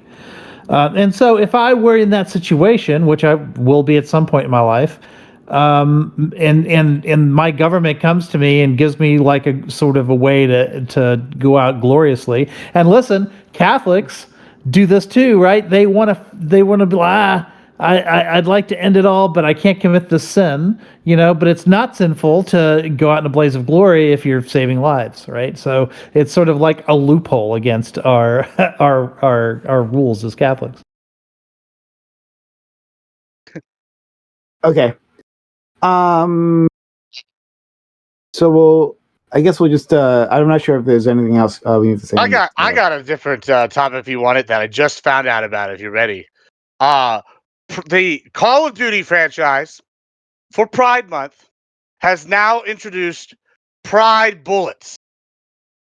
And nice. I posted a photo. This is not a real thing. I looked it up along with weapon skins and whatnot. It seems like maybe not the best decision. And I posted a photo of it, and then I'll post a link to an article talking about all the stuff here right in a second. But they have now introduced They're trans too. Pride and trans themed bullets. I think that maybe might not be the best thing, considering we had that trans shooter individual incident not too long ago. This seems like a really bad choice. But what do y'all think about this wonderful virtue signal by Activision with the Call of Duty? Thoughts? It reminds me of something else that happened, I think today or yesterday or recently, where you know how supporters of Palestine have been like stopping traffic and jumping in people's cars and shit. Yeah. There's a Palestinians, a group of Palestinian activists stopped the Pride Parade as a protest. Is this Call of Duty thing real? Yeah, it's absolutely real. I just posted a link. It's all over my Twitter feed. I question your research sometimes, but Gibbs. like it's like I mean, you could just look at call it. See, here's a whole bunch of news. This is the kind of research he had to do for his double doctorate. Yeah, this is the heavy. But like, yeah, apparently it's a thing. There's a whole bunch of articles about it. The new stuff that's come out. It's not just mainly weapon skins. They got the bullets. It's a whole bunch of wild shit. And I don't know how it works in the game, but it's like this is like. Is this by Activision specifically? You do see it whenever you can look at the bullets. Whenever you're reloading, the bullets have little pride, like the pride colors themed, like there's a whole trans, for trans people. I'll post it's actually pretty like fucked because I mean maybe it's just because my perspective is I deal with like people that are on the far ends of the political spectrums all the time, right? On my little Discord server, and when Pride Month rolls around every year, we get these people, usually trans people, who like advocate for hunting down and murdering TERFs. So like it's pretty, I don't know, it's pretty iffy. I don't know why they would do that. You know, my concern with the trans bullets has less to do with that and more to do with kind of the issue with the prior conversation, right? Like, I don't know, it's a little bit on the nose. Right? Am I the only one that sees this? Yeah. Well, yeah, but it's a really the big complaints everybody's having is due to the fact that we've recently had like a trans shooter, and it's like, oh, we're advocating with a rash of mass shootings. Now it's like this encourages the people like I mean the memes are awful, but they're hilarious. Like I mean, if you like memes, you know they're irreverent, but like they're all basically just like. It also kind of reminds me of. Do you guys remember like during the? They're calling it the school shooter pack, is what like people are calling it. During the Iraq and Afghanistan wars after 9/11 or whatever, they were dipping bullets in pork fat. Well, that was brilliant. But also, this reminds me of that. This is Israel slowed down. Hold on, Israel slowed down their bus bombings by putting pig fat inside their seats. Which is strange because they have the same dietary. Yeah, but they don't. I don't think Israel. they think they're going. I don't think it's like we touch pork, we're going to go to hell versus. Radical. I certainly grew up with Jews who believed that, who absolutely would not touch. That would have been a terrible thing for them. I gotta be honest. If God doesn't exist, He's got a sense of humor, and that's a brilliant way to stop bus bombings. But anyway, if it worked, I'd be fine with it. But I just mean that I think it's the same logic, right? Although it was conservatives that were doing it then, and it looks like it's the left that is behind this here. I thought you thought it was funny just because it's so contradictory. Wait a minute, is this the left though? Like, this is weird. Or it's the corporate. Yeah, it's. Like, I think it's a weird angle you guys are taking this, right? Like, like this might be encouraging trans people to do this or that. What we're talking? No, I think it's a bad case. This is hold on. So, like, we've talked about this plenty of times before. Like, talking about the Pride March itself, how the Pride March is basically just a long corporate advertisement, right? To cynically pretend they give a fuck about these things. When they it's Pride Month. It's time to put up. On our Instagram that we support gay individuals, and here's a Pride flag. They don't give a fuck about any of this, right? We know they actually don't care about that, right? That's why the Pride Month, the Pride March itself is now like a worthless event, and they literally created a second march to move away from this, right? That isn't corporatized. So now we see Call of Duty do a cynical act here, and that's like the focus isn't on the corporation itself taking this act and what this is fucking Call of Duty is Activision with its history, right, of treating its workers, of discrimination. This is the company. It's a leftist doing this. No, it's just a I don't think single corporate. It is a leftist thing going goal. on. Hold on, Prime. I don't think you can really separate the corporation and the leftist quote unquote politics anymore, because It's not leftist. we know that there are absolutely is leftist. there are activist groups that go to these corporations and try to push them to do these sorts of things. Yeah, absolutely. They're very public about this, right? So if actual leftists and activists are going to these corporations, Are they and pressuring them to do? Yeah, 100%. I can I'm give you saying, examples. I would say no. I first of all, I think this is an extremely liberal thing to get started. This is a very liberal act. But even beyond that, the focus should be liberals on, are leftists. like, this is just No. like you guys talk about corporate virtue signaling all the time, but now like all this, and you can recognize, and you also can recognize that they virtue signal in any which way that'll give them money. Right, so they'll virtue signal. Well, that's not true. If Hugo hey, Boss wanted to like, put the death head back on their we're clothing, that'd be bad. survivalists, and we don't like the government. Invest in gold or whatever, right? No. You can do all these things for both sides, and it's not necessarily in some sort of ideological bent. It's like, how do I make the most money by appealing to No, an this audience? is part of the culture war. It's trying like listen, right from the start. Yeah, they use the culture war. The culture war.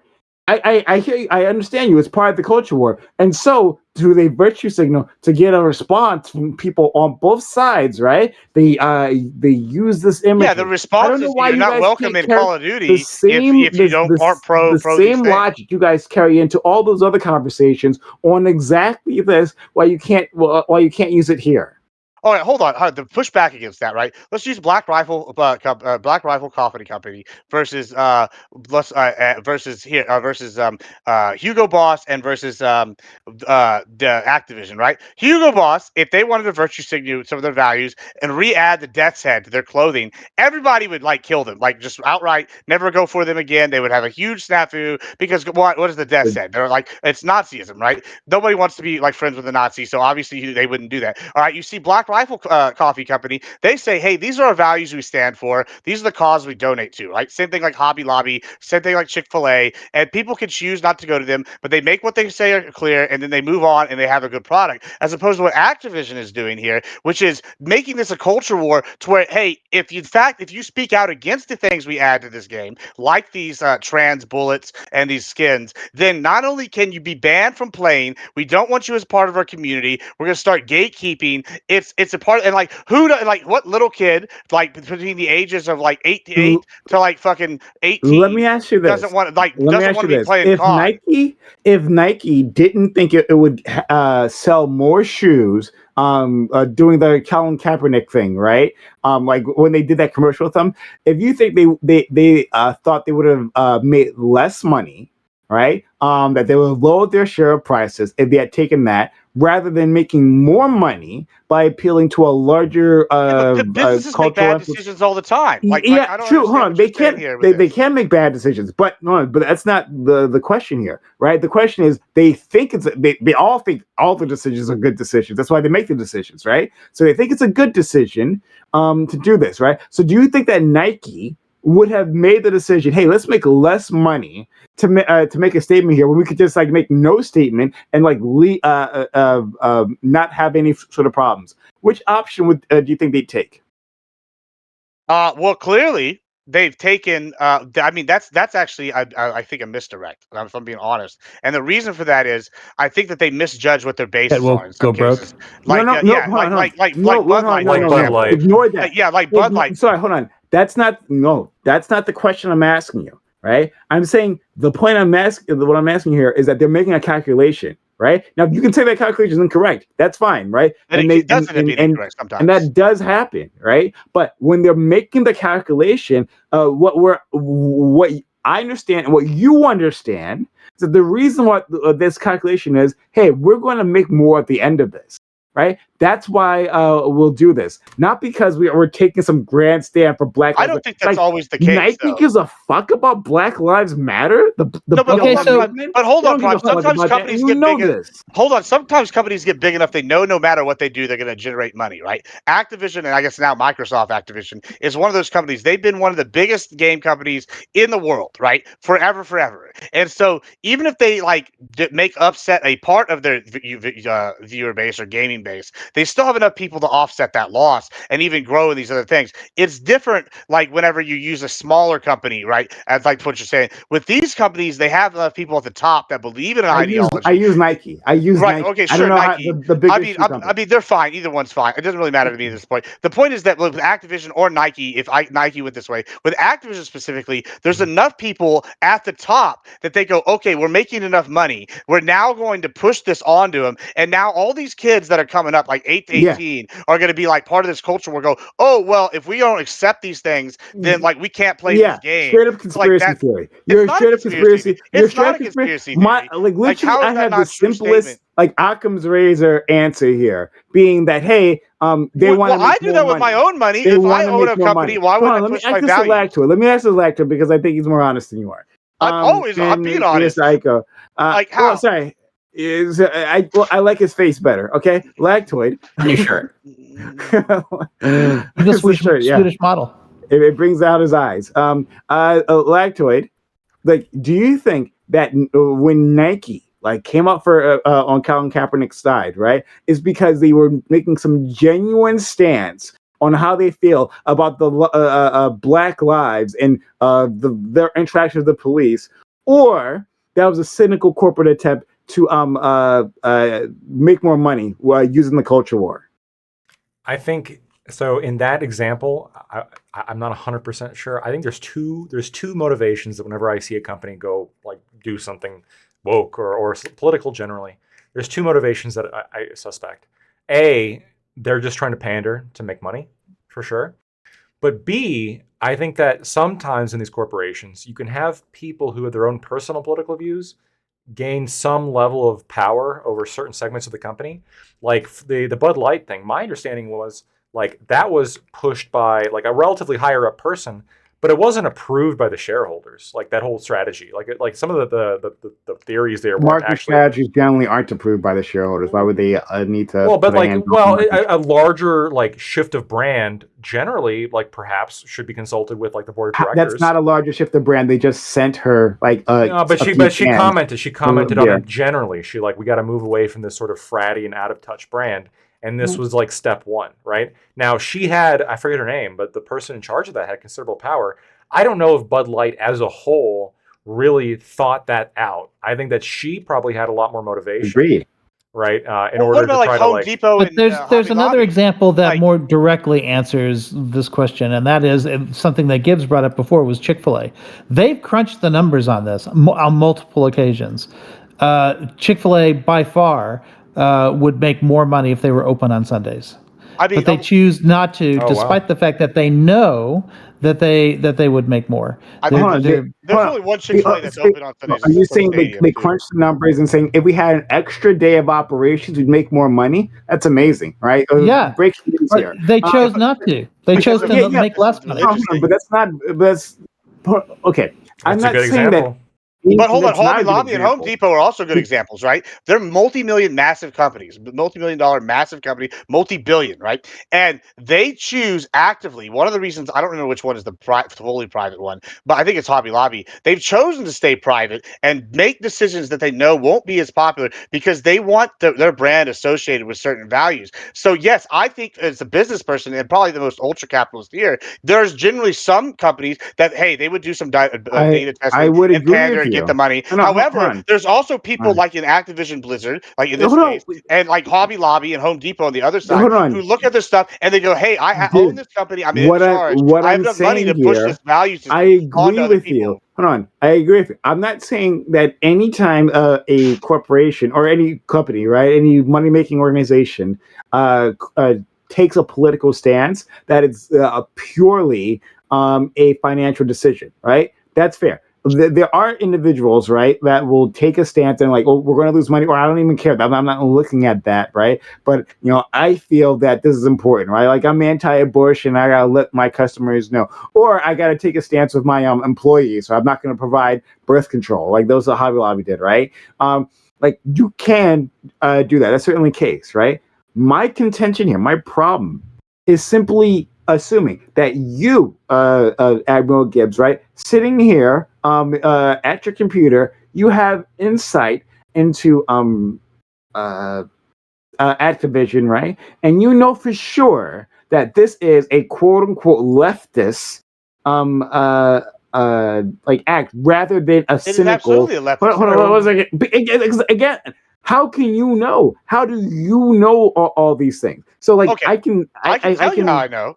It's okay, really tell us. All right, okay. Well, would you say, and I'm going to use my side for this, right? Would you? I mentioned Hobby Lobby, Home Depot, Black Rifle Company. They all advocate, right? And they all advocate for these policies that they clearly believe in, and they put it into practice, and they do these things. So if I know that there are right-wing, multi-million-dollar companies, multi-billion-dollar companies that have activist stances that are putting in here, it's clear to me that if you're a company and you take a stance like this, that is a leftist stance. And even if it is pandering, it's still a leftist stance. Like, I don't know how you can argue that it's not. There are left-leaning stances, right-leaning stances. Yeah, you can color it that way, but I'm talking about the reasoning behind it. Not like whether, like, yes. I mean, but how do you know the reasoning? Categorize it one way or the other. I'm saying that they could be trying to keep their software engineers. I'm saying there could be.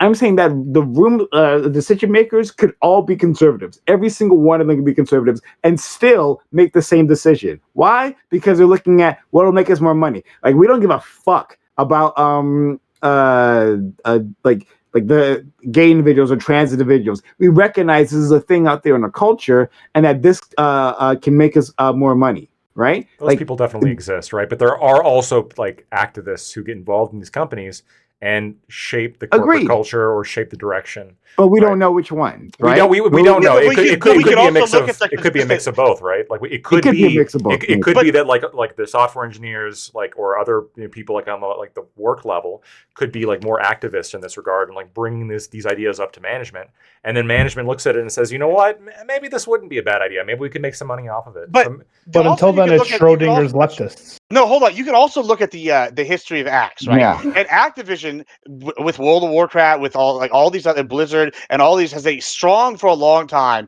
Even maybe they were one of the first to start doing this and putting this implement into the games and we want a community for everybody, and we want specifically these communities be protected and feel safe here. We want specifically these communities to be able to represent what they like. Like, they have been one of the first. So when you ask me, how do I know? Do I know every CEO and every member of the board's decision-making process, or how they came to a marketing decision? Am I disagreeing they don't think they can make more money? No, but I do. What I can do is I can go look at their history, and when a company like Activision is one of the first ones to start doing this sort of thing, then I can sit here and say Ubisoft, like at the beginning, or Ubisoft's another one. Yes, exactly. So Ubisoft's another one. I'm glad you said that. Ubisoft's another one. Ubisoft likes to put in its games, I forget, like somewhere in the credits, right? That's right, at the beginning. This game was made by, there's a famous quote they did, like, this game was like created by people of all different religious and politics. Because of the history, they take like religious figures and turn them into gods. They got this quote, right? That says, "Hey, it was a multicultural team that made this." Okay. Cut to later on, Ubisoft is accused of massive sexual abuse, right, in terms of its leadership, and accused of racism in terms of its hiring practices, and its promotion practices, right? It's accused of like of massive worker abuse, right? But still, they let you know, right, for years that, hey, we had a multicultural team behind all these things. Right. So I'm saying that you can say that at any point in time. You can be saying it for years, but the people behind it, right? They don't put that on every game. They only put that on the history dealing with Jameau, right? This was they did it for Assassin's Creed. That's like that's the series because it deals with major historical features. But the point is that they were telling us that that we have a multicultural and we value that diversity, right? Yes, except that they won't promote people who of different backgrounds, right? Except that they will harass women. Except that they were hypocrites the entire time.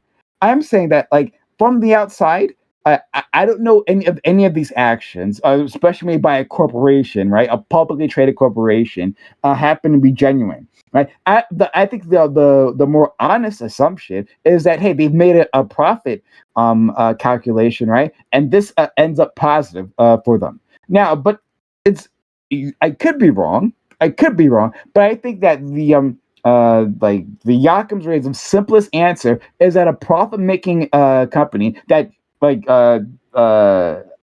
makes profit making decisions is looking for profit.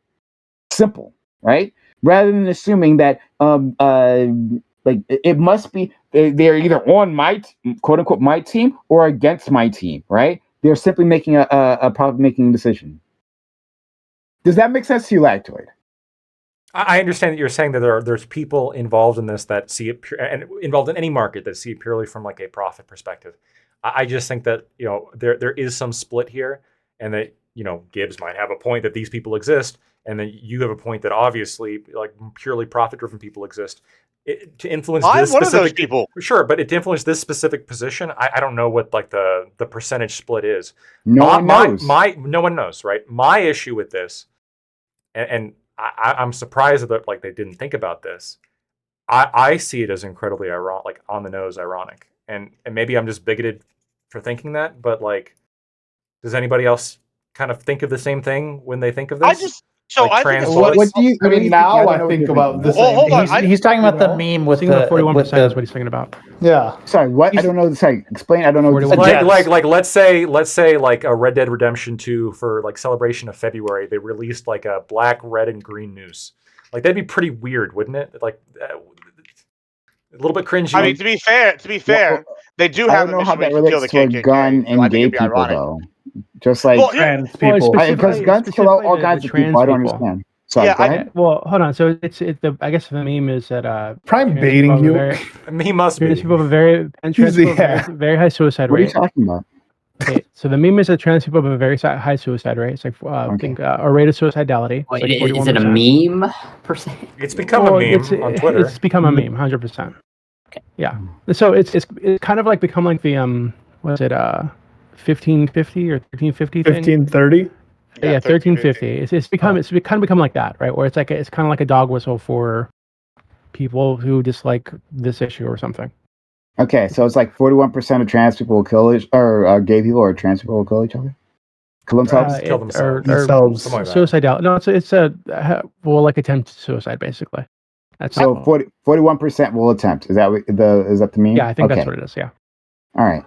I don't know. Here's my issue with what you said here earlier, just to me about me being dishonest. I'm going to openly say this on panel. I'm probably the most profit-driven person here, and if I found out for my business that that means you'll lie for profit. Hold on. If I found it in my business that pandering, if by buying a Pride themed polo for all my salesmen would increase my numbers, and I saw research data to reflect that, I would absolutely in a heartbeat do that shit, because the number one thing I care about is my money making ability. And so like when you're sitting here saying there are people that pander, absolutely you're correct, but I don't have a history of using like my business for doing that. If I was gonna sit here and try to make like I'm gonna take the profit from my business and donate to conservative causes, even though my people are wearing pride flags, like that's gonna be a whole different ball game, sort of thing, because I'm using the profits to fund my beliefs, like as opposed to what you're advocating for, where we can look at Activision Blizzard, where they have a history of cultivating this community and wanting it. That's a totally different thing. And I think I'm being the most honest one here by saying that I'd openly be profitable. Do you have like a copy of like the rules of acquisition? Like, are you a Ferengi? Like, I'm surprised you're into Star Trek, right? Just like, yeah, I'll do whatever makes me profit. Who cares? Like, I'm not into Star Trek. I'm into Star Wars and 40K. Yeah, that's Ico. Big profit. He's there. I'm not. Yeah. The Trade Federation did nothing wrong in Star Wars. To be clear, the 8th rule of acquisition: ignore your politics, make money. Amen. I did make a mistake. I didn't mean to say honest, because I don't think you're being dishonest. So I'll be very clear. So I do apologize for that. I don't want to imply that you're a dishonest individual. Yeah, but yeah, I just my You my got only eye contention. problems, kids. I can't even see him anyway. I don't know You're why. just doing I just this. see And big, you're just I just talking see a about big your eye blur. infection. My only pushback against all this was that like this is us essentially leftists, where I would think like the assumption should be, oh, this is a cynical corporatist scheme. It can be well, not leftist, but I would say this is a very liberal thing to do, in which you just put up symbols, right, and call it a day rather than actually doing anything for this community. That's exactly what a liberal would do. That I would be more willing to believe. But in any case, like I feel this group would just assume cynical corporate decision rather than anything else. So that's what surprised me. I assume that. I think it's mostly theatrics. Yeah, Going to just all theatrics, but it happens to be profitable as well. Profitable yeah. theatrics. Just as Doobie, politics overall has become now. Doobie, you own a company. let's figure this out. Doobie, you own a company. And if you said you in fact you already do this to a certain extent, but like you deal with a lot of was it Middle Easterners or something? You said, right? And you send like Middle Easterners to go talk to them, correct? Doobie, you there? All Careful. theatrics. Doobie, are you hiring? Careful what you admit to, Doobie. On Yes. this. I'm watching. Okay, well, I didn't know we did maybe- these kinds of practices, Doobie. Yeah, well, okay. So the point I was getting to, Doobie, runs an insurance company, and he, speaks to different communities, and he has a big, I believe it's a Middle Eastern community, like Syrians or something. I don't know. He's told me before, but I forgot which one it was. And he's like appealed to them, and he talked about like, first of all, his hiring practices. He sends people from that community to that community to better appeal to them. So is that because he says he's seen how that improves his number, right? And that's not surprising at all. But what I was going to ask him is like, okay, well, let's say I don't know, let's say the Lebanese community again. I don't remember which one. And there is there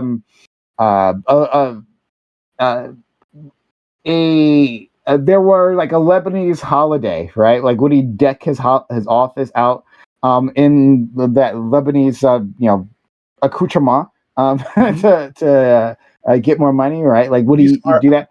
Would he pretend that he actually gives a fuck about like Lebanese traditions? He should. If he probably should. Okay, listen. I live in an Arab community. I heard like And- the end of that, and yeah. I wouldn't. I don't believe it. I think they should keep that shit separate from the workplace and from business. First of all, what was the community that you told me about that you deal with? Armenians. Okay, I apologize. Armenians. So you're saying that to make more money, you wouldn't try to appeal to that audience beyond sending Armenians in to like sell them insurance policies? Not in that way, no. I think that comes off as I mean, when you were just talking about when Activision does this or Ubisoft does it or whatever, it's like transparently just a cheesy money grab thing, right? They're like pandering, and it's really obvious. I think that's the case when unless they were like an Armenian person or something, right? I think it's just going to come off that way, and I think it should come off that way because that's what it will be. And But if I you're think hiring, it actually hurt your reputation. If you're hiring within the community, and the people that you hire are like you enough to go also hire within their community or bring in their people, actually they appreciate the fact that you're celebrating their culture. Coming from like, well, I don't only deal with that community, though. I deal with lots of communities. They're just because celebrating their cultures would be beneficial technically to use, especially considering you do hire within the community. Yeah, but I don't think that it makes sense to pander in that way, especially because it wouldn't come off as pandering. Yeah, hold on. It would come off as pandering, and it is pandering, right? So, and I think that you should kind of keep that shit separate from the kind of work that I do. Any work really, but the kind of work that I do specifically. I don't think that you should be. So the calculation here, right? Like, so you've got data, right? So like, you've come to me, right? I'm a marketing firm. I need to increase profits. And I show you data, hard data, that this will increase your profits. Let's say, let's do something modest, not crazy, like 10%, right? 7%. and that it'll be received well within the community. Would you do it? No. Okay, fair enough. Yeah, And, I'm sure. that's I'm fair. sure if I hired like the models, OnlyFans models, to stand out to go to these places with my salespeople, they might get better returns or something, right? But I think you have to have like principles, right? You have to have like some kind of like baseline of principles as a company. Not really. Yeah, 100% you do. So like Ali and then Gibbs. Yeah, I live in Dearborn, a large Muslim population. Ramadan happens every year.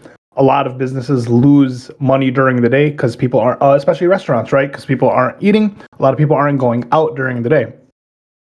You'll notice like all the Arab bakeries, they'll close during the day and they'll open at night because people will go out for suhoor and they'll eat in the middle of the night. Well, I've also noticed a lot of American businesses tend to do the same thing. Well, now they're taking the days off and they will come in and they will open up at night because they realize that the community that they're in and the community that they're serving adheres to this specific like policy. And the people within the community definitely don't hate the fact that, oh shit, like now like this American burger place like that has no Muslim owner, has no Arab owner. Well, now they're open at 2 a.m. because we're all functioning that way. I think it's as so long as like you're like it can be pandering, but I don't think it matters if it's beneficial to the people and they don't feel that it is. Like I don't think it's a negative. Yeah, I think it is. I don't think that the workplace or the office should be like it seems like a cultural battleground to me because you do it for this group, okay? Well, then the next group that you hire wants it. The next group you're dealing with will expect it, and then suddenly you have fucking Christmas decorations up, and then Hanukkah decorations, and then you're juggling every fucking holiday, having all these decorations up all the time because everybody wants to be represented. Well, usually I think office better do to that just say amongst that, hey, themselves. yeah, well, I'm not going to do it as a company, right? So Well, I you think don't that, have to, yeah. And actually I wouldn't allow them to put the stuff up within the office, right? I think all that should be just kept out of the office space. That's fair. So I mean, to go with that, I mean, there's also like the flip side of that, right? Like, I'm going to give an example from my own company, so I'm going to have to be careful how I say this. But my business partner for my business sales company is an African American gentleman from the island of the Virgin Islands, right, the Caribbean. And so there's areas whenever I was back when we were first starting, we were going door to door. Like I speak Spanish, right? So if he goes into a Hispanic neighborhood, he would have me come with him, and if it would, even if it was his sale or he had the rapport, because hey, why wouldn't you want to have someone that speaks Spanish, speaking individuals, right? Or that can relate to them because their cultures are similar. So vice versa, whenever I was in African American communities, I would always have him come along with me because he could relate better to them, explain why he would help them within their community or help them, as opposed to like, hey, we got this white conquistador looking motherfucker who's going to probably try to colonize our profits, like come in there. There's absolutely no reason why you wouldn't want to pander, and I could say pander, quote unquote, like have someone relatable to these communities that you're going to. Now that's different than like, oh, we're going to put up Hanukkah definitions or Christmas. Like I might do a Christmas party just because I want to, but we'll just call it a holiday party, and everybody's going to get wasted, and we'll do like white elephant gifts or something, and there's not really religion involved. However, like that's not going to be, that would be how I would pander on that level. But as opposed to like, we're going to have a Kwanzaa party, we're going to have a Christmas party, we're going to have whatever. Like I don't see an issue with knowing your demographic and doing things that are going to help your chances with said demographic, which is a lot different than what this is, which is active activism, right? As like, oh, we're going to make a bunch of skins, we're going to market it specifically, we're going to make rules within the game itself or within the community that you have to be accepting of a certain type of culture. That's totally different than what I'm advocating for. Now, if I could see the market research that would prove definitively that by making my people have pride shirts and go do their sales, then I would absolutely do it because I'm willing to sell out. But like if it's going to be, yeah, big surprise. I mean, like that's why I'm the most honest one here. I openly admit to my value being the all-American greenback, right? Like that's what my defining feature is. You know, so like I think there is a difference though between like taking a black man to a black community or me going to a Spanish-speaking community with my African American business partner. I think there's some. But I think Doobie would say the same thing because that's what he does, right? He's like, oh, Well, I don't know. I mean, I'm before, asking right? Doobie. Yeah, that's what I'm asking him. If he's even still here, Doobie. Yeah. I mean, do you agree that that's different? Yeah, that is different. Okay. Yeah. I think that targeting communities with like people who can more easily relate to that community is fine. Yeah. I don't think all these actions are equal either. I think there's a scale. There's one, there is, understanding the community and taking pains to accommodate that community, right? And this can come in multiple ways, right? This could be culturally, this could be like physically, like let's say you deal with a population of disabled individuals, right? Well, you should accommodate their disabilities. Or if you deal with the general public, you should also accommodate people's general disabilities as well, to the extent that you can. But in any case, then there is on the far side of that is making a very cynical, profit-driven decision about like, hey, let's we know these cultural symbols exist. And we will get some sort of benefit, right? It might even not be profit motive, right? Like maybe it could be just like social a benefit from using this thing. Why don't we just use that, right? And like it's not backed up by our actions, for instance. Rather, it's just like deploying symbols. I look at like what Nancy Pelosi did, right? And her other people from House Representatives.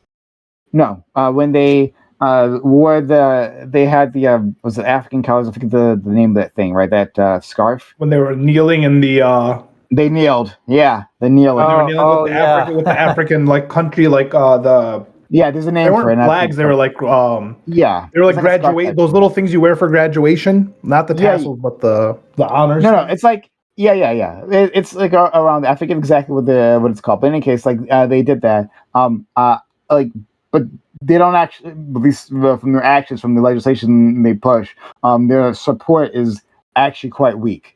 But it's easy to put out a symbol instead, all right? To pretend. You think it's okay when they put out symbols if they do like? Yeah, I mean, like if that like dovetails with like actual policy. First of all, if you're a policymaker, that's the best thing to provide policy that benefits its communities. First of all, but if it dovetails with a long-term commitment to help out these communities, then that's a different thing. Yeah, sure. But if it's just messaging, if it's all been just messaging, then anyone can do that. Anyone can say it. Gibbs will say it, right? If he's going to get that benefit, he will do it. So, well, because this is making me think of Nikki Haley going to the Weeping Wall and signing like the bombs over in Israel lately, and it just seems like I hate the Weeping Wall thing so much. I like the bomb thing though. I would definitely sign some bombs if we're sending them off to our enemies, like Aloha from Papa Gibbs. Cringe. What is this? Oh my God, DB, why do you hate the Weeping Wall? It's disgusting to me. Okay, because you mean the Wailing Wall? Like the Wailing Wall thing. To me, it comes off as like our president, our leaders going over and like paying homage to some other nation that already has like an outsized influence in the United States. Like it's just gross to me. I don't like it. It's like every time some leader across the planet was elected, they had to come to the United States and kiss the feet of the Statue of Liberty. I'm sure people in those countries would think that's pretty fucking disgusting, and I think this, to me, it's like similar. We should make them do that though. No. Show their allegiance to us. If you don't, then we might have a problem. Yeah, and then your funding, your military funding might be. I mean, would any Israeli leader do that? To come kiss a wall over here? That would be interesting. You know, that's kind of I think Doobie's point is that no one would ever come do some like weird, even religious thing, right? Because isn't the Wailing Wall like a Jewish religious thing? Yeah, right. So you have a bunch of Christians going over to a different country, and then like. And especially with the Nikki Haley thing is particularly weird because she seems to be really obsessed, and I don't like her statement of like it's not that America needs Israel, or it's not that Israel needs America, it's that America needs Israel. I really didn't like that statement. Yeah, I hate that shit so much. Yeah, we should ban all Christians, to be honest. Yeah, okay. So why don't we leave things here? Thanks all for these conversations. I thought they were. Well, some of them are interesting. In any case, we're guys. If you if you like this channel, consider supporting it by subbing to the channel, gifting bits, gifting subs. If you like these conversations, if it was a lot of fun to you, or if we annoyed you, if we made you feel anything, but consider doing that. Find yourself coming back here often. Consider supporting the channel. Be much appreciated. Subs channel, give bits, give subs, or use a super chat if you're on YouTube. Outro for these fine individuals. Thank you, Lactoid, for being here. Yeah, it was a lot of fun. Yeah, thank you so much for having me. One thing that was on a prior topic, but it's I think a test of how truly utilitarian a utilitarian is. I'm curious, going back to the whole human value system, if you knew that a doctor who was saving 100 lives per year also murdered one person per year, would you report him to the police or not? Right? It's a tough one. It's a tough one. But you guys can think on that. I have my answer, but I want to hear what other people think. You can find me at Lactoid TV, Twitch, Twitter, YouTube. Thanks. Why did he murder him? Could you add that context? Does it matter? He wanted to. Okay. but he saves 100 children from like a horribly painful disease, and that leads to their death. 100 children every year. Do we know if he has the desire to kill again or will ever kill again, or we just don't have that information? We have to just... He kills one a year. One a year. He does have the desire to kill one a year, but he also saves 100 per year. Oh, he kills one a year, saves one a year. It's limited to that one a year, though. He has a really good hold on it. All right. Birthday present for him. All right. Thanks so much for that one. I'll put some thought into that. Doobie, thank you for being around. We've missed you, friend. Feel like you weren't here last time, right? Yeah, you weren't here. So I missed you, so glad to have you here. Yeah, thanks for having me. I've missed you guys too. Do you? Of course I do. Okay. All right. I'll accept your answer. Let's go to Corey. I don't want to pull too hard on that thread. Let's go. Rand Corey. Corey, thank you for coming through as well. There's a lot of fun hearing your words. Yeah, thank you so much for having me. Always grateful. I'll just end with I think it's super interesting how Lactoid wants to lecture about the value of human life when he drives a vehicle that literally puts pedestrians more at risk per mile. A little bit strange and not how I drive it. You've been driving it for a week now? A lot during that week. What did you drive? What do you drive? Motorcycle. I drive a motorcycle now. Oh, come on. So he's literally putting pedestrians and kids and women in danger. I don't give a fuck about that. I don't want you to get hurt, buddy. I don't want him to get hurt either. Yeah, but I only know him. Well, me and Prime have strongly tried to get him to not make the dumb decision. Best decision I ever made. Oh my buddy. God. Even though it puts everyone else more at risk. But yeah, this is always great. I think he was more likely to buy the bike because you told him he couldn't. Probably. But yeah, you can find me on Twitch, Corey Campbell 84, Twitter, X, Instagram, YouTube. It's Corey Campbell, Cal, Ali, Gibbs, Doobie, and Lactoid. Also pleasure. Love you, Prime. I'd respect him more if he said he loves insects because he's going to get a mouthful of them while doing this. But again, this is the way to catch them for you. The most entertaining way to catch those insects. Once again, we should make a weekly thing. Hey, Lactoid, please be safe. Can we get a leg check, please? Leg check. A leg check.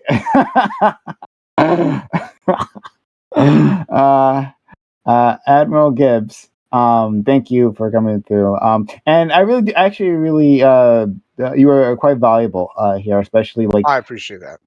Well, and just in general, but your takes on capitalism. I think Scott disagrees with me here, but I think your takes on capitalism are actually really useful. Because I think you really mean the things that you say. I absolutely mean what I say. Yeah, if you have any doubt about that, let me tell you, I do.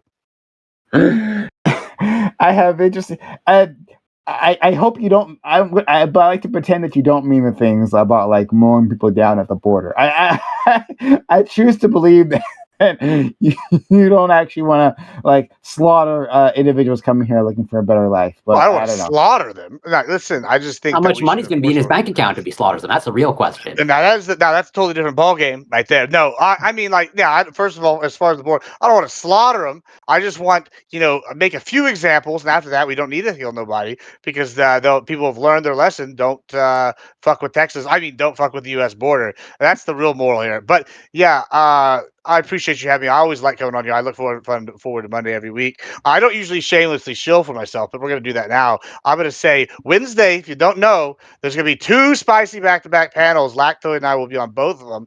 You're going to want to check them out, folks. One is going to be at 5 o'clock Central on Wix, talking Trump trial and whether or not it was a total political farce. And afterwards, we're going to be debating what a conservative/Republican is on Leafy's at 7:30 Central. It's going to be wild shit. Let me tell you, there's blood in the water already in both panels in the back rooms. There's going to be weeping and gnashing of teeth. It's going to be biblical. Let me tell you, it's going to be good times. Also, if you're not already, everybody loves Prime. He's the best.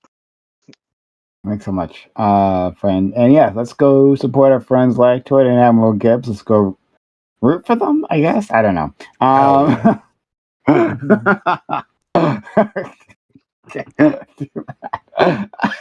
Lactoid's face is killing me here.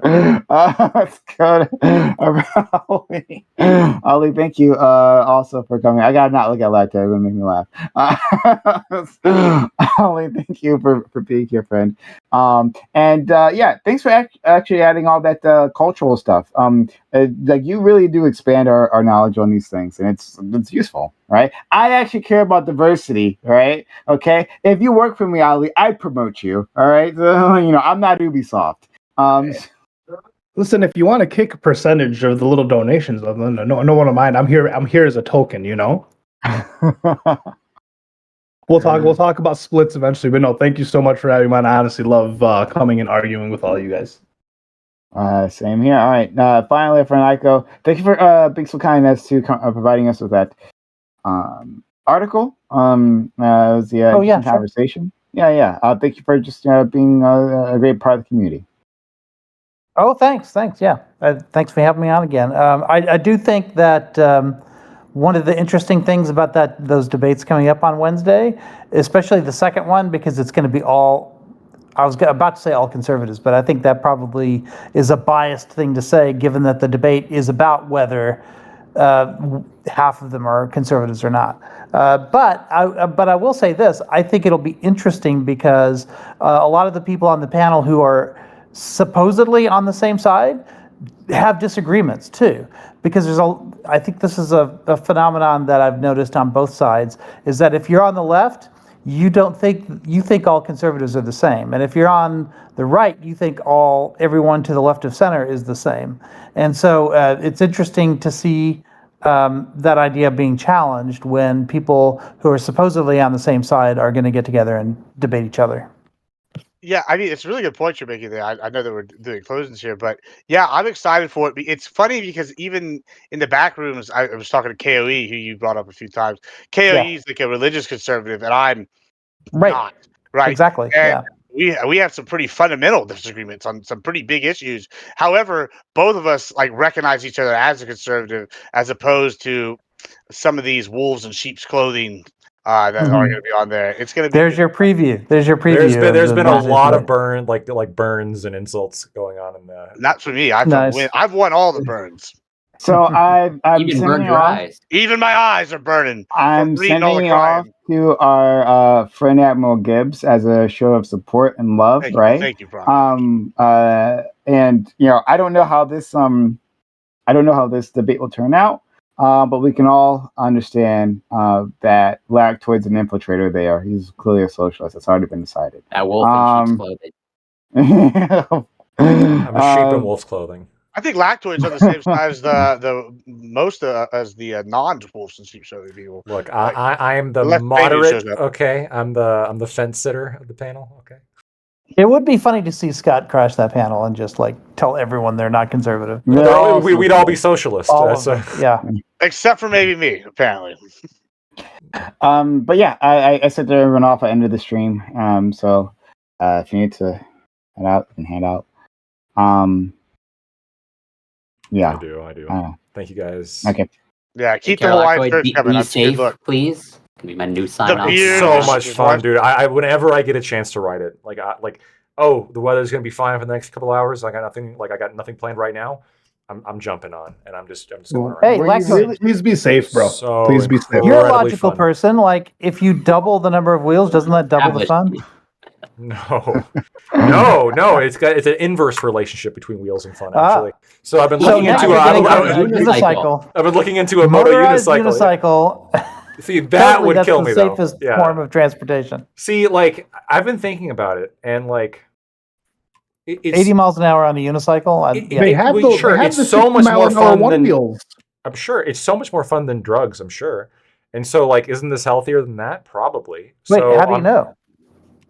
I mean, aren't we going through a fentanyl crisis or something right now? I don't know. I've seen the news. Yeah, but Don't car again, accidents account for more deaths than I think it's Yeah, anything that's else. Wait, hold on, car that's- accidents, not We're motorcycle going through a accidents. fentanyl crisis because of addiction, right? But so that's the negative side of it, right? So you're saying, okay, bikes aren't addictive, but that's not the same as more fun. I think he is addicted now. They're kind of actually. addictive, yeah. That's I've really- also Well, noticed. Okay, I've well, there's also- a bicycle crisis or I've whatever, a bike crisis. also noticed. I don't know.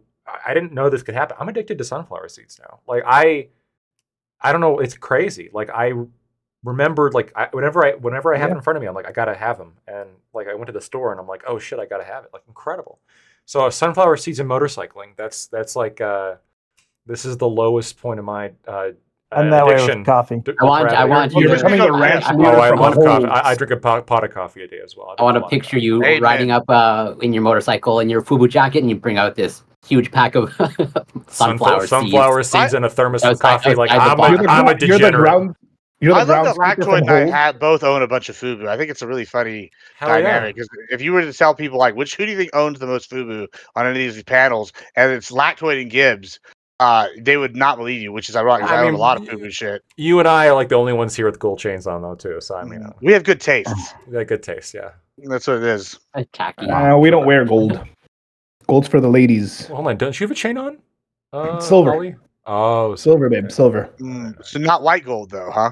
No. The gold's for the ladies. Gold. Gold you see what I put in diminishes. the Gold, StreamYard gold chat about- diminishes virility for men. Yeah, you're lucid dreaming. Yeah. Everyone should try it whenever they're side by side. It's something else. That's interesting. It's like a magic eye. But I mean this Yeah. sincerely. For those of you who are thinking about getting into motorcycling, if you're willing to take the risk, it is a tremendous amount of fun. And put other people at risk. Keep that in mind. Okay. I don't Well, think you're using really the putting- unless logic you're of the being an panel asshole- earlier, unless you're maybe being an asshole, I don't think when I you're- turn 75. Well, I'll get I don't a think bike, you're because then the putting other calculus people will be, at I don't have that risk. many. No, So- you are. I Unless- established so- this last What week. kind of motorcycle do you have, Lactoid? Well, hold on, Corey. Let me ask you a question. What about whenever someone puts a Cheap Honda. cow catcher or a brush guard on their truck, right? So I am decreasing risk for Hey, myself. what? I don't know what that is. Sorry. It's a The big bumper. big metal bumper on the front that I can hit a cow going a certain amount of miles per hour, and the cow will die, and I'll not, right? But That's if I called hit, the not have Cybertruck. It bumpers? already Hold on. exists. yeah, forget the subject. But if I hit another car going 70, that car is getting totaled, and I might not have any damage to my car, and I'll live, but everybody in that car will probably be dead, right? Do you have a problem with cow guards or brush guards and cow catchers? Because I'm increasing the danger to other people. Is that what but they're it's called? increasing my Well, I danger. don't. Well, It's called bumpers. I don't know for sure. I called haven't a checked brush the guard data coverage. on that particular adaptation for a truck. But if in fact it turns out that it increases the risk to pedestrians and other people in their cars in motor vehicle accidents, While totally decreasing be- your own risk. I would totally be against that probably. Yeah. Just because also due to the fact that from what I understand, I don't know, I'm just being introduced them now, but based off your description, it is not necessary for you to drive it around. So there are studies. Well, I need it for on- my ranch, but yeah. There are studies on this kind of thing, but in this case, it would be bicycle helmets. That when you wear a bicycle helmet, it reduces your situational awareness, and it also as a result, you get into more accidents when you have the helmets on, and also the second thing that it does is it makes you feel more invulnerable, and so you take more risks. And it might be the case with these bumpers that if you feel like there's no risk to yourself, you're going to act in a more reckless fashion. And if you've miscalculated, then you've actually increased your own risk as well as the risk to people outside of you. And also, motorcycle riders tend to, not surprisingly, be more risky drivers in general. Corey, I wanna fact check you on a couple things here. So you made the general statement that motorcycles are more dangerous, but have you considered this? Motorcycles emit less CO2 than your average car on the road. And according to NASA, that's a big one. According to NASA, if we reduce our CO2 to reach the goal of the Paris Agreement, which I'm doing more of than other people who drive cars, we would save 4.5 million premature deaths, 1.4 million hospitalizations, 300 million lost workdays, 1.7 million instances of dementia, and 440 million tons of crop losses would be prevented. So I am actually saving countless, like so many more lives. Wait, so your individual choice to ride a bike did all of that? Well, I'm like, I like to be part of the solution, Aiko. I don't like to be part of the problem. Okay. I see. Oh, so you're getting an e-bike? No, fuck no. I'm not a weenie. What the fuck are you talking about? Exactly. Be part of the solution. Hell no, dude. I gotta have a little bit of self-respect. He thinks that's the problem. See, look, there's like a weenie to like a CO2 reducing ratio, and the bike I have is within the acceptable threshold. Actually, I didn't want to say this in front of Corey because then I'll get in trouble. But I'm considering an e-bike. Ooh. I haven't looked into the data on e-bikes. But I don't know for sure. But I imagine that the risk to pedestrians is like they're pretty high CCs, dude. Like they're pretty high CCs, like roughly equivalent to most motorcycles. Sure. But I don't know, okay, in terms of, that's why I brought up sort of the personality profile of a motorcycle rider. They tend to be more risky drivers. I don't know the personality profile of an e-bike rider. Have you ever seen bicyclists? They're the biggest assholes on the road. You're missing the overarching point of like overall risk-taking behavior. It's like, sure, I'm sure there's some niche bike riders that are risky overall, but I'm talking about overall the personality profile of someone who's. I would argue that the assholes are the designers of the roads who make it almost impossible to ride a bike, and so you have to like engage in those risky situations because literally the roads are not designed for you to drive to cycle safely. How much of the anti-motorcycle ideology do you think is influenced by the desire to have at least some of the women to themselves, right? Because I mean, once you get a motorcycle, it's pretty much over for everyone else. You have a lineup right outside your door right now as you speak. I'm driving by, you showed your hand real fucking quick. You're like, oh, no, but we already decided that if they take pleasure in riding on your bike with you, then that makes you submissive, right? No. Actually, because they're getting pleasure from the bike, not being you. On your bike. And how much are you compensating? Like, how big is the bike? It's a little bike, okay? Not because I'm opposed to big. It's not, so you're undercompensating. It's not because I'm opposed to big bikes. I just you want to be part of the solution. I'm just getting into it. I don't know if this is something that I'm gonna love to do like a year or two from now, and I don't want to drop $13,000 on a fucking Harley. And I'm pretty sure, I don't know for sure, because I haven't looked at any data, but I think, the increased attraction for motorcycle riders by women, I think is largely like a myth, or at least, it's only specific. That used to be a thing. No, I'm pretty sure if you pull, I have no doubt that. I know a lot of women, and they all. I'm not talking about. We have a sample right here. Wait. Let me clarify. Even Gibbs would date lactoid now. We established. We established. That it's pretty clear. That let's say we're talking about the cohort or demographic of women that let's say Fairy Queen runs in. And the cohort and demographic of women that Gibbs runs in. Those are two entirely separate. And yet they both. But as I've argued, I think Fairy Queen is normal. I think she's in the majority. I agree. I think. Also, I just Googled this, and according to Quora, do guys like anyone can answer? It says that they do.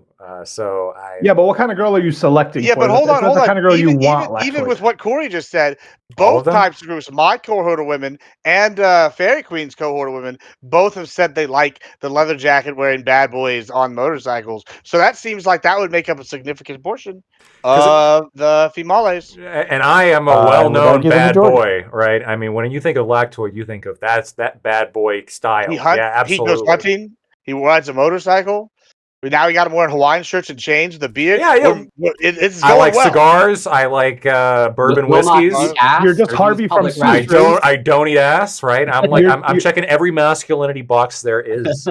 You're just Harvey from Suits. Is that what you're trying to be? I've never seen that show. Sorry. Harvey's kind of a Ooh. bitch, though, if we really want to get down to it. So no, don't I only be see Harvey. snippets of the show, to be honest. Yeah, that's not the best show. It's if you've ever been involved with law, then you probably would not enjoy Suits.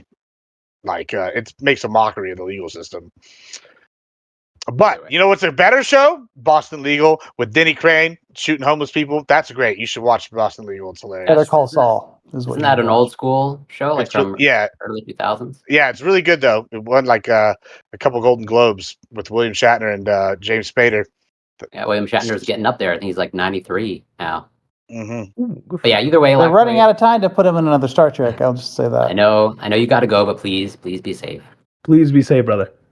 Like you're saying, like I'm not gonna try to like run off a. Like, I'm not. No, it's not about you. tries. Listen, No I more. wear a You helmet. just I turned me wear into my a father. helmet. You're just turned me into my father, and fuck you. All right, it's not about you. It's about the other drivers on the road. That's one. And two, there's a reason it's called a mutsik. Okay, the first word is mut. Mut means die in Arabic. All right, the mut cycle. You know, don't turn me into my dad, bro. Just get a stormtrooper outfit and like with a stormtrooper helmet, and you'll never hit anything. You'll be perfectly fat. That I can get behind. Well, that's a good point. Yeah. Do they have like legit stormtrooper? Oh yeah, like, they do. Have you motorcycles? seen? For sure. They have. They They have must. Mandalorian ones too. See, I already have a helmet, so I'll be fine. When you have a helmet, you can't really get hurt all that much, right? I mean, so it's no big deal. See, that's what the studies say. The studies say that when you wear a helmet, you feel less vulnerable and therefore take more risks. But even accounting for that, I looked into because I thought of what you said, and I looked into it. Mhm. Even accounting for all that, and even accounting for any like supposed lack of. Well, you can choose individually, like not to let that calculus come into play. Like you can be mindful of not making risky choices or whatever. I do But ride a most little bit people slower. don't, is the reason why the stats are the way they are. Right, I do ride a little bit slower if I'm like in shorts and a t-shirt because I don't want to like get a skin graft. That sounds pretty awful. So. Yeah. Oh yeah. Oof. Wait, you don't even have like the full regalia of whatever, a leather jacket and No, whatever. not yet. I ordered it on Amazon and then it came and like I'm a little bit embarrassing. It's too small. Is it like from some I had, AliExpress, like a millimeter thick leather? It was cheap, kind of, but it's they're gonna send me the right size, so I can actually put it on now, and then I'll be safe during the colder months because it when it's hot, you just kind of want to be like on a t-shirt and shorts and feel the wind. That's the whole point, right? I mean, if you're gonna do the thing, do the thing, right? Like white, like it's one of these fucking fat-free ice creams, or it's like it's ridiculous. Yeah. Fat fry ice cream is not protected healthy sex. anyway It's like, because what the it's fuck? the We sugar have that a- hurts you, not the fat. I think I know True. where Lactoid is going, or the trajectory Lactoid is taking. Pretty much right there. Yeah. Aspartame, disgusting. Like Mhm. who wants to like eat something that has a bad aftertaste? What's the point? Like you're eating this for it to No, taste that would good. be submissive. That would. Wait, let's analyze it using the theory. What would be submissive? Eating something that had a bitter aftertaste because it made you Yeah, healthier because yeah. you cared about your image. Yeah, that would. You're right. That would make you submissive. Hmm.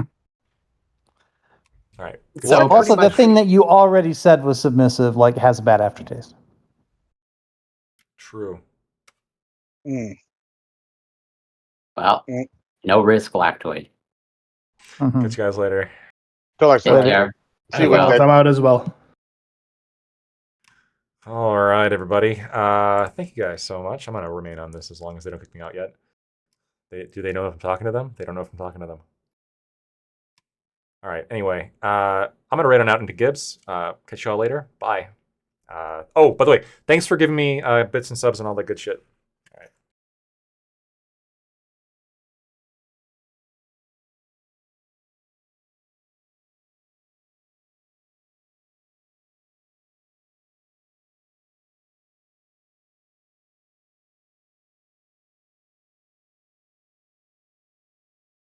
And tune in on Wednesday. We got the big shit on Wednesday. That'll be a lot of fun. And again, for those of you who gave bits and subs and all that good shit, really do appreciate it. Really want to emphasize that. But come Wednesday, we got good shit coming on.